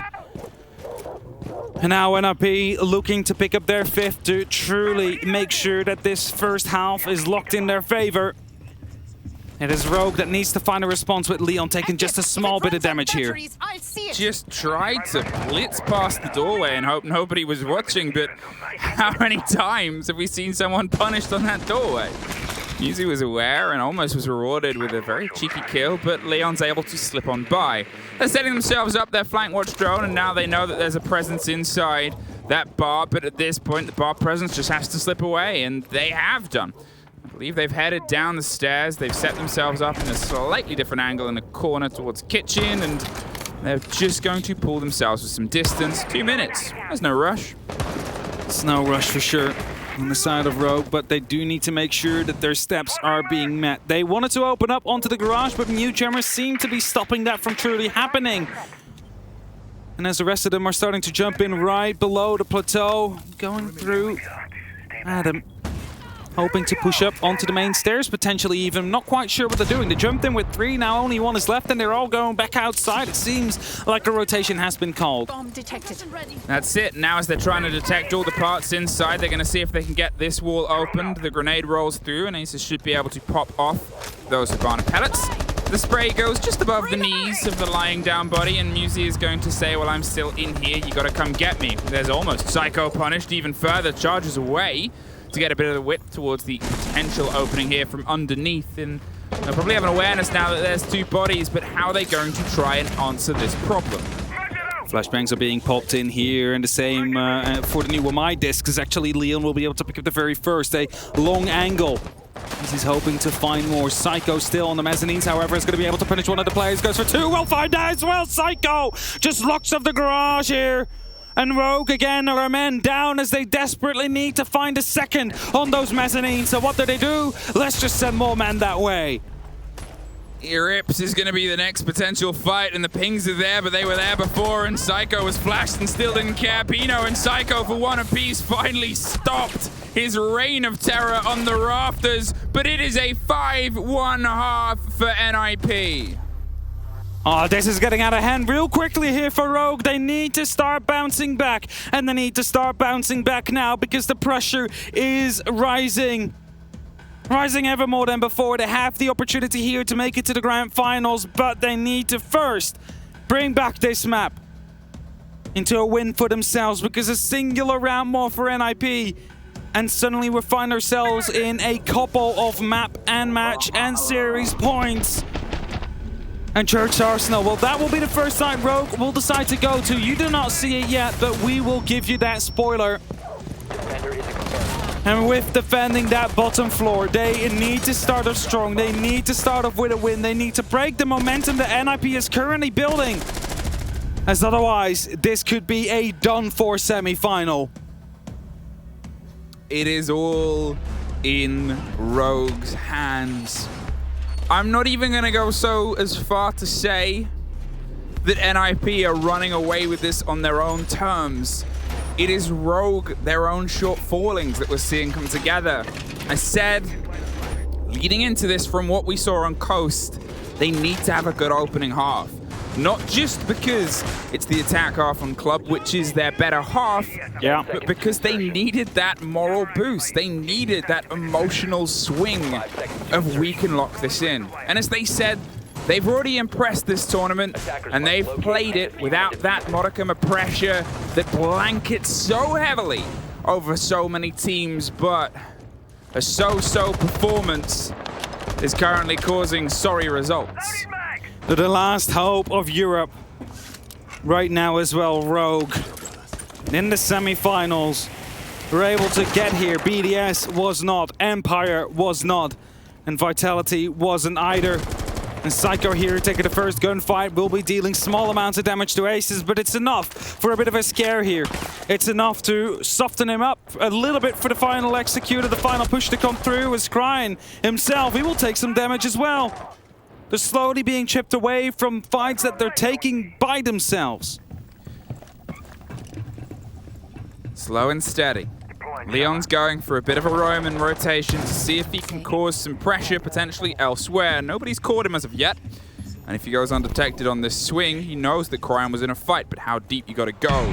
That's the risk, that's the realization, and that is a spot. The yellow pings come through. This is gonna potentially be a pre-fire. Leon moves away though.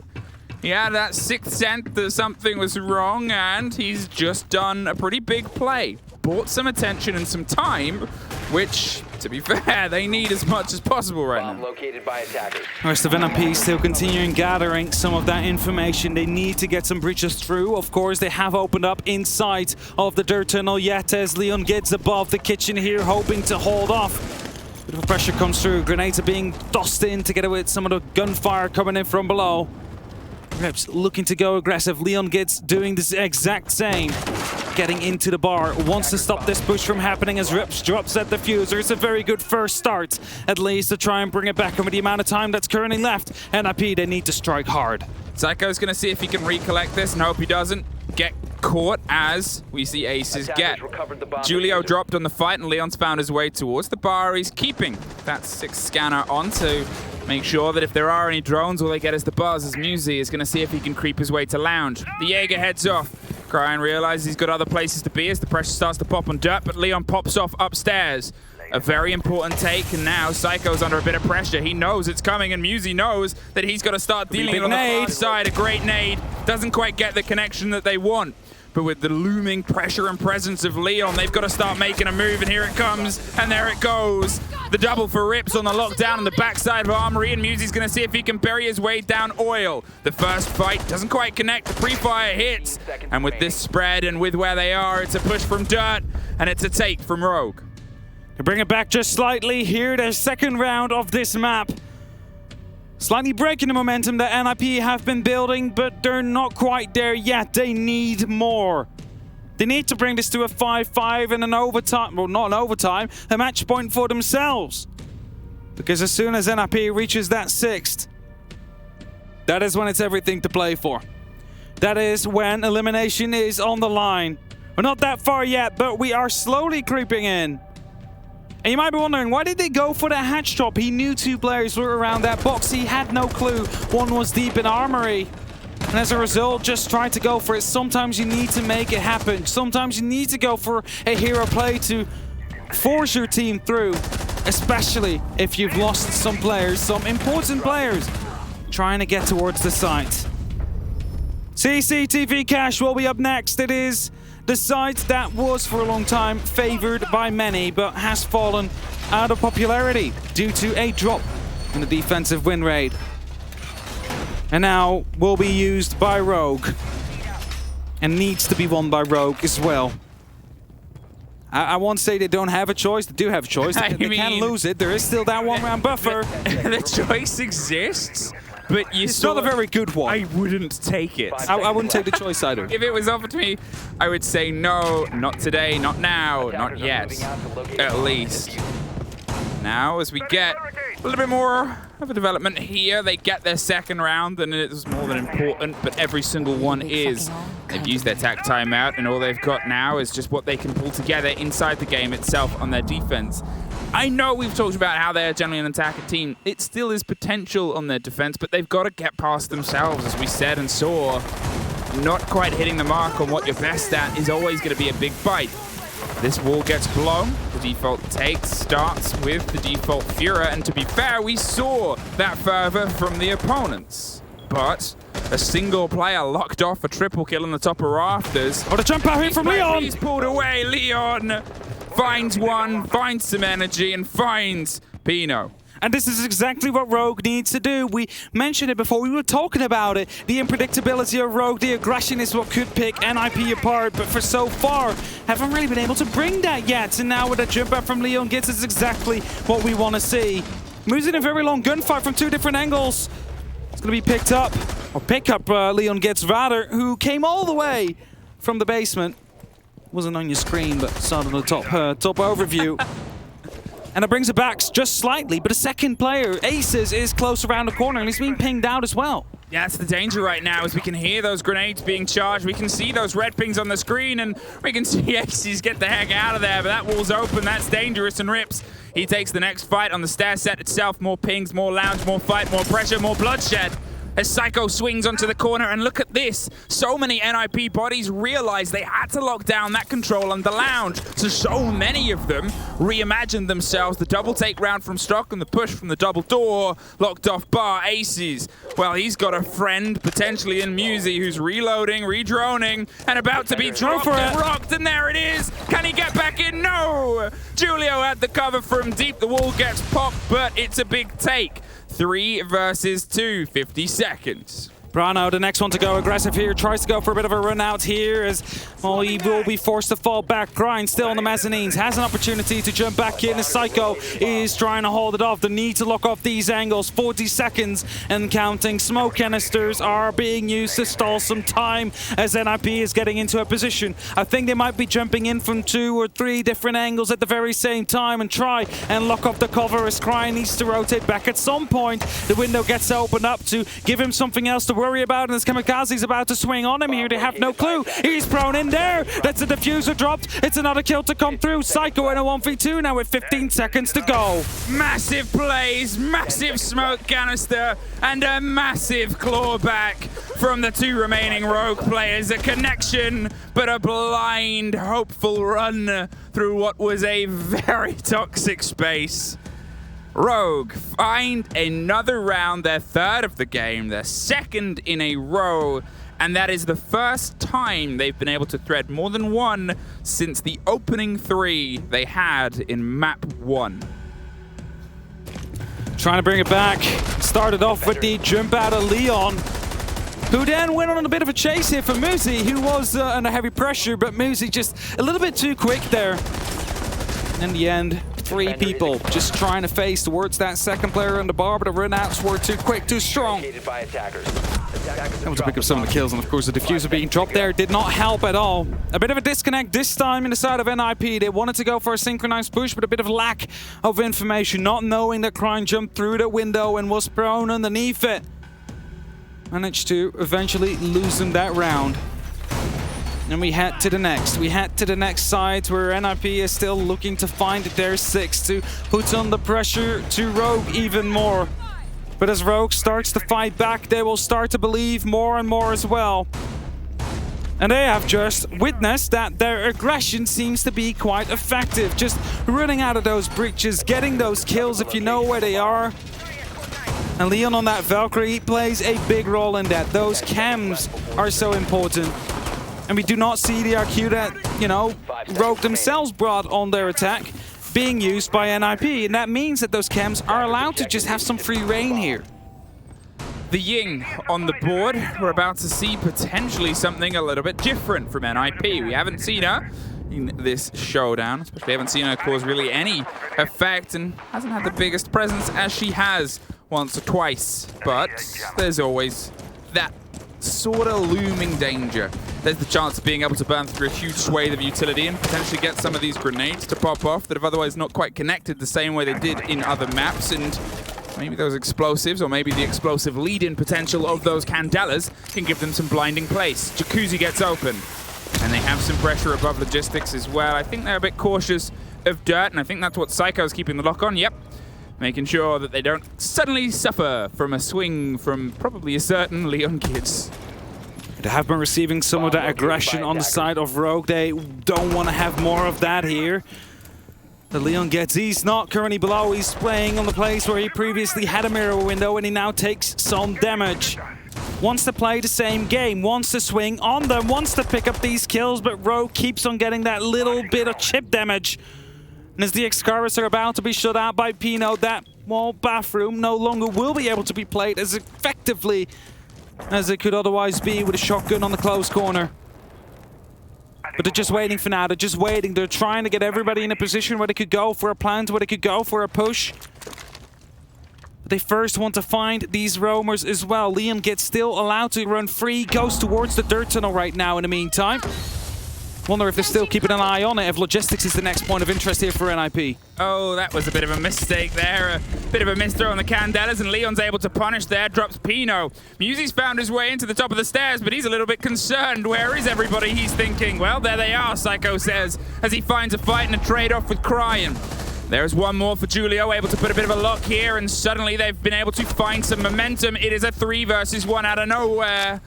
And we said Leon was the strike that might be the one that hits the mark. It's Julio that marks just one thing on the walls. A map point, a 2-0, and maybe the 6th Latin America finalist. Will NIP make us bow down yet once again for a Brazilian overlord, as we will find out tomorrow? If they do, is Rogue going to try and make it come back here? Bring it to an overtime. Take it in that overtime and bring it to a map number 3.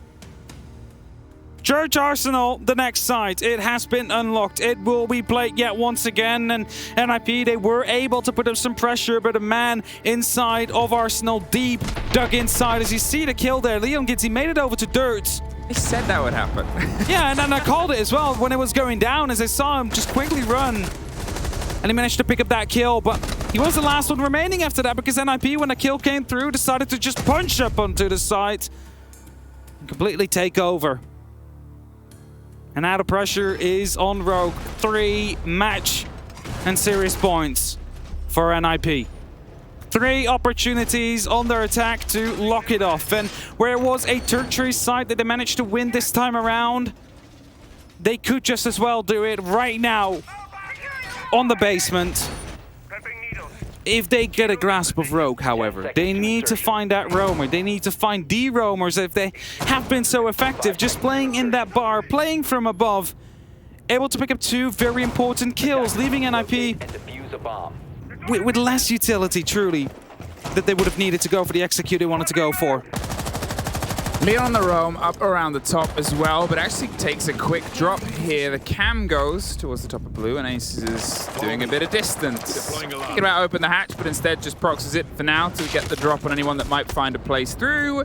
NIP, they have all they need, really, for a solid clear here. They've got the Jackal as well. They're adapting their operator selection to what's being put in front of them. And that's one of those things that we say is often so strong about their game. As I pointed out before, it was the change on Coastline in terms of how they attacked Rogue that really shifted what was an 0-3 into a 3-3. And here, they've decided to start stepping it up again, and that's the danger. The drop comes through, as does the ping, and Leon puts the pressure onto the Jackal. Psycho almost taken out by that pre-placed procs, but now the pressure's coming back round. It's a great take on a window. The catch against Leon, the player that keeps fighting back. Rips and Musy find one apiece, but it's Rips that runs away as the survivor, and they slink their way back to the site. Not a single player of Rogue was on the site for a long time. Only Prano quite close. The rest was outside, was on that roam. And NIP, well, they managed to pick up 1, but have taken some losses in a result. Muzi picked up. Psycho down to 1 HP. Well, about 10, but just a single bullet, of course, in the end there.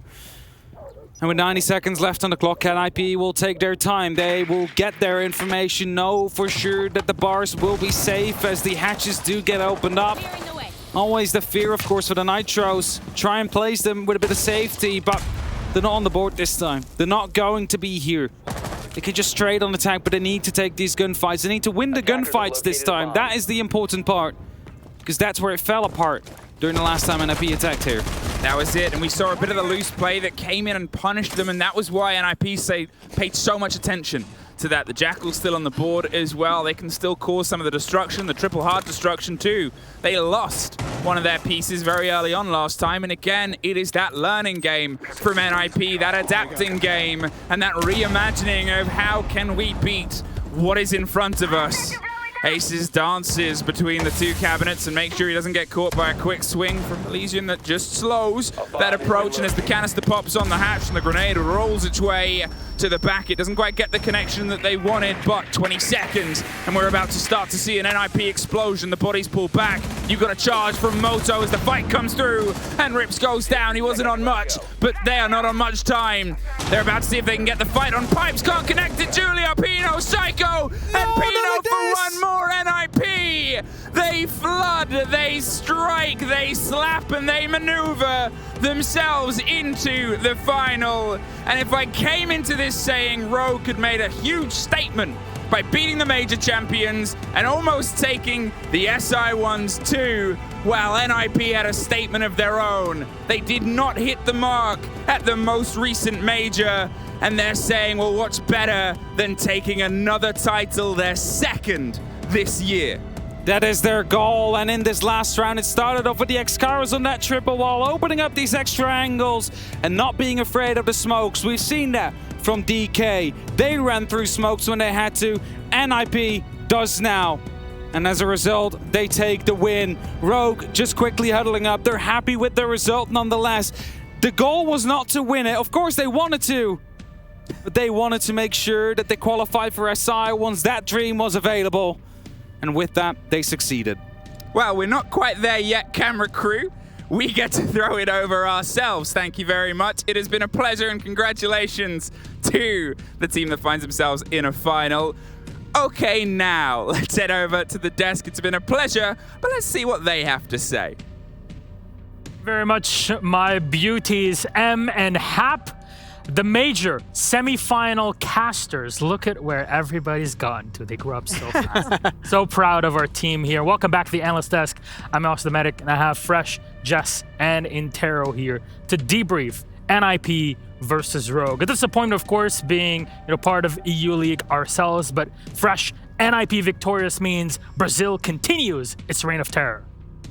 And the only team we've seen in a final this year that has not been from the Latin America region has been Team Empire.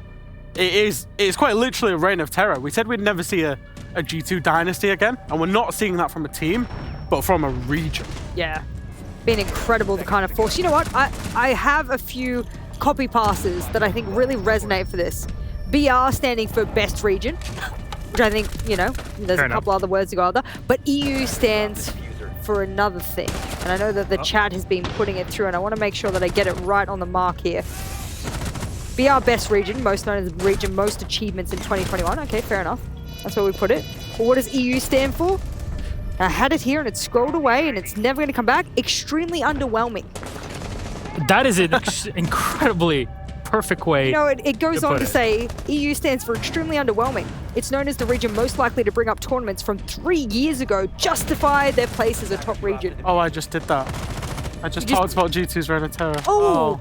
Did he just do that? It's almost like Europeans like to live in the past in many ways, which is why I turn to you, Intero, the absolute visage of modernity, to talk to us about your thoughts on this game so far. How are we going, near airport? Welcome to the NAL. I mean, at least your region's made the semis, so that's cool, right? We were there. We participated. Honestly, Rogue, how bad was T1? I mean, the expectations for Rogue coming into this event were definitely not even to make it to the groups, right? A lot of people had, or the quarters, a lot of people had them go ahead on groups, then all of a sudden Rogue starts doing quite well and they start exceeding expectations, and they actually knocked TSM out of that top 16 at the 6 Invitational, so now TSM is going to need to go through the qualifiers because Rogue took that spot. Yeah. And I think the demeanor of the Rogue players afterwards in that post-match team huddle tells us everything we need to know. Leon Gids, who usually is the most upset person on that team, was all smiles. and he was very happy with the team's performance. They qualified for the 6 Invitational. They made it to the semis. They beat their own expectations. They certainly beat mine, and I think that they can walk away happy. I couldn't put the prediction down for them today, but what I can say is that going into 6 Invitational with a few months of practice after what the invaluable experience they've gotten throughout the playoffs against one of the most formidable regions we have at the moment will be crucial moving through to the 6 Invitational.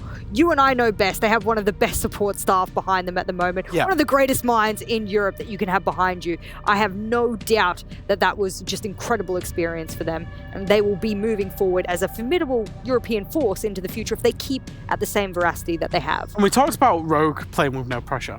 Yep. I feel like they came up against pressure today. That created them to have all sorts of issues with decision making, problem solving, and NIP were very good at creating problems for them to solve. I'm thinking about Pino when he's on the mute in the office above Kitchen Hatch, and he's just shooting Hibana pellets for fun. And Rogue, under the kind of normal pressure they feel in EUL, they go and deal with that very well. Today, they were struggling to be assertive and go and deal with those kind of problems that NIP were presenting them. And I feel like NIP played a very, very smart game against Rogue. And maybe Rogue did hit their wall, and kind of NIP have been that tough test that Rogue couldn't overcome. It reminds me of something that happened actually in the past. And I know, I'm going on the exact thing of, hey, EU, always looking back at the past. True. I'm going to look back at IDK when Leon and Meepy actually won DreamHack Valencia in 2018, and that is the only trophy that they've been able to collect between them that they were vying for here. They played Vitality, and Vitality had qualified to the Paris Major through the game that just happened there. They played against one another. Vitality didn't care. They lost the final. They just had absolutely no care in the world through it, and that's what happened here now with Rogue. Like Antero was mentioning, they make it to Invitational. And, mind you, as both of you mentioned, we know very well from EU League, they were in relegation spot. Last year, they barely survived. That is a hell of a glow-up. I'll be back to you in just a moment, though. Hold on to that thought. We got our interview ready here with NIP, our victors and grand finalists. Hello, Julio. We'll see you again on the interview desk, and we have an all-Brazilian grand final. How was your game against Rogue? How are you feeling after it? Feeling great. It was a good map pool for us. Like, we played how we planned us to play, and yeah, everything worked out, and yeah, we were pretty happy. Yeah, you definitely looked very happy. You think the mood in the team overall from the first round was just very, perky? Yes, for sure. We are just playing our game. We came from a bad tournament, and like to reach the finals, it's like we just didn't even expect that. But we improved a lot in little time. We are really happy with that. What do you think after your defeat in Mexico, you had to work on most to get to the grand final of the major after it? I think it was more mental, because we didn't become bad players, It was just mentally and strategy-wise, and we fixed that little by little, We started the season bad in Brazil, but we came back stronger, and yeah, now we're here. Now you're here. Now you're in a grand final, and you're facing off against FaZe Clan, a team you've played against 1,000,001 times on the other side. So did you expect to have an all-Brazil final? Because cameraman in our interview earlier today was saying before he flew out here, just as he saw you guys landing in Sweden, he resisted the temptation to send a text message to Bob, your coach, to say, can't wait to see you guys in the grand final. And seems like it turned out that way. So what do you think? Nice. All Brazilian teams came in this tournament were pretty good, I didn't expect a Brazilian final 100% because we have BDS and all good things, But yeah, I'm happy. FaZe deserved this too, because they won Copa Elite 6 and they are playing really good. And let's go, Cameroon. Let's do a great game. Oh. Well. FaZe versus NIP in the final. Julio, career development has gone through the roof for you. You've won Invitational after a drought of many years, even before Siege, that I got to bear witness to. And now you're looking at your second trophy in the same year. Is tomorrow going to be the day? For sure, man. We know how to close games and win tournaments right now, We are really prepared. So anything you want to say to all the fans out there, Julio? Thank you everyone cheering for us, my girlfriend, Giovanna, my family. I love you guys. And that's it. Let's go, Ninjas. And Julio, just before we head out, you're also our MVP of the match. So congratulations. Thank you. Not bad for an old man, right? Yeah, not bad for an old man. Almost 30. almost 30 and still gunning with the best. Julio, thank you very much. Congratulations on your victory and good luck tomorrow against FaZe Clan. Thank you, Milosh. Bye-bye. Muito obrigado. And we're back. Happy as always. Parker, you've seen his development over the years, and he's MVP still. Yeah, I mean, Julio's been such a consistent player for this team. When you think back on like this NIP roster and the NIP era that we're in, I struggle to call it a dynasty just because of what happened in Mexico, but I think a better performance there would have called it that. This Psycho Kamikaze Julio core has been together now for longer than I have been casting at a professional level. It is really, really astonishing with how good they've been. I got to cast those. That is true. That's how old. I mean, I go all the way back to Sao Paulo. It was the last time I was on an analyst desk. I draped myself, and at the time, their team Black Dragons merch. Yes. I had the Brazilian flag with me because they beat the G2 roster Penta at the time, and I was overjoyed. Yep. And I mean, this team has struggled so long, and honestly, Latin America kind of lived in the shadow of North America and EU for years. So to finally have this breakout year where they're just dominating everybody is very well deserved. Yeah, we sort of said that they were maybe trailing 3 years behind a lot of the other regions. We're sort of saying that about APAC as well, trailing maybe another 3 years behind them. It just seems that these regions are catching up, and I like that they're creating their own identity when they do so. I don't feel like when I watch the Latin American region, whether it's FaZe, whether it's NIP, that I'm watching a copy-paste of another region. I have a clearly identifiable identity of these teams. For FaZe, it's just extraordinary attacks. And throughout this match and the replays that you're seeing on your screen, the reason I think it fell apart for Rogue is they're actually an attacking-sided team on Clubhouse. You know who's a highly defensive-sided team on this? NIP. They met matches, they went out, it was going to be whoever won the first half won this map, and it was very clear from the get-go of those 5 rounds on defense that NIP was going to walk away with it. They put up a good fight, though, in the end. What I like about the Latin America region, is how the teams have all improved together. There's this strength of the whole region. We're not even talking about a Team Liquid at this event. No, yeah. With the relative strength of the region and them making each other better domestically and also internationally, it almost feels right that we see out 2021, which, you know, will be the year of Latin America with a Latin American final. You think anybody in the world that is not from Brazil could have actually taken this, given how we've seen Brazil performing over the year, Fresh? Before the tournament, I would have said BDS. Yeah. I was saying before the tournament, BDS are the only challenger to Latin America. I still believe that, but BDS have obviously got their own hurdles to overcome, and, you know, maybe for 6 Invitational, but I don't see this kind of reign of terror that Latin America have got ending anytime soon. Can't wait to see them all at Invitational. At this, all our top teams here will be making it to SI, including Rogue, who, again, went from relegations to Invitational. So how do we predict this going today? We had 2 matches, of course. Our first one won by FaZe, and our second by NIP. Jess and Ace take the W. We're expecting better. Honestly, we're expecting the Rogue that we saw yesterday, but that Rogue did not show up. I think it's somewhere still in the hotel. I would ask the production team to please go knock on their doors. Maybe somebody could be found, but here it's Got them both. I did it. Mom, I did something. I do a lot on the desk. I'm going to tell you that. We all do a lot in this. We have long days, by the way, and long days filled and fueled with passion here in all of our majors, all of our tournaments. Our bracket, what does it look like at the end of the day? We started off with 16 teams on Monday in our group stage, went down to 8 on Wednesday night, and yesterday on Friday, we started with those 8 and went down to 4 in this morning. 2 remain, NIP and FaZe Clan. 2-1 FaZe v Damwon Kia. The best match we've had this tournament, bar none, 100%. No 2 ways around it. But the grand final is a full best of 5 series. There's no advantages. None of the, lower bracket, whatever shenanigans you've seen sometimes. In this case, you go in, you get 3, you're good to go. That's simple. And here's our schedule. Just if you're Sunday, you want to plan ahead. What am I going to do? Well, in the morning, you're going to be playing the test server and providing us and the devs with some great feedback on what's going on and a special segment, a special reveal at 1700 CET local time here in Sweden. I would invite you to search that on the internet and see exactly where it is for your region. And 1730 exactly is NIP versus FaZe Clan. Also part of our intro is our pre-show, recapping what has happened during the past couple days and preparing for that grand final. All closing thoughts for all of this. Fresh, how are you feeling? I feel like we've found the best 2 teams in the tournament. I think NIP have stepped up, and they're continuing to step up. They've played very well today, and I feel like FaZe have been devastating from the get-go. So I'm really excited to see what these two have on offer tomorrow. I hope no one has run out of steam thus far. Both of these teams, they've been pushed to the limit in their groups and beyond.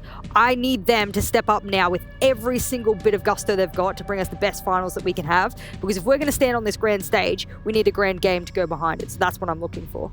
Yeah, the two teams that drop the two fewest maps are here. That's really just the way it works. And I mean, in the group stages, we were talking about it. FaZe Clan were unbelievable right out the gate, as you talked about. They went 14-0 the first day. NIP only dropped a map to BDS, and that was after they'd already qualified, and frankly that game wasn't really all that crucial for them. So I agree, we got the two best teams here.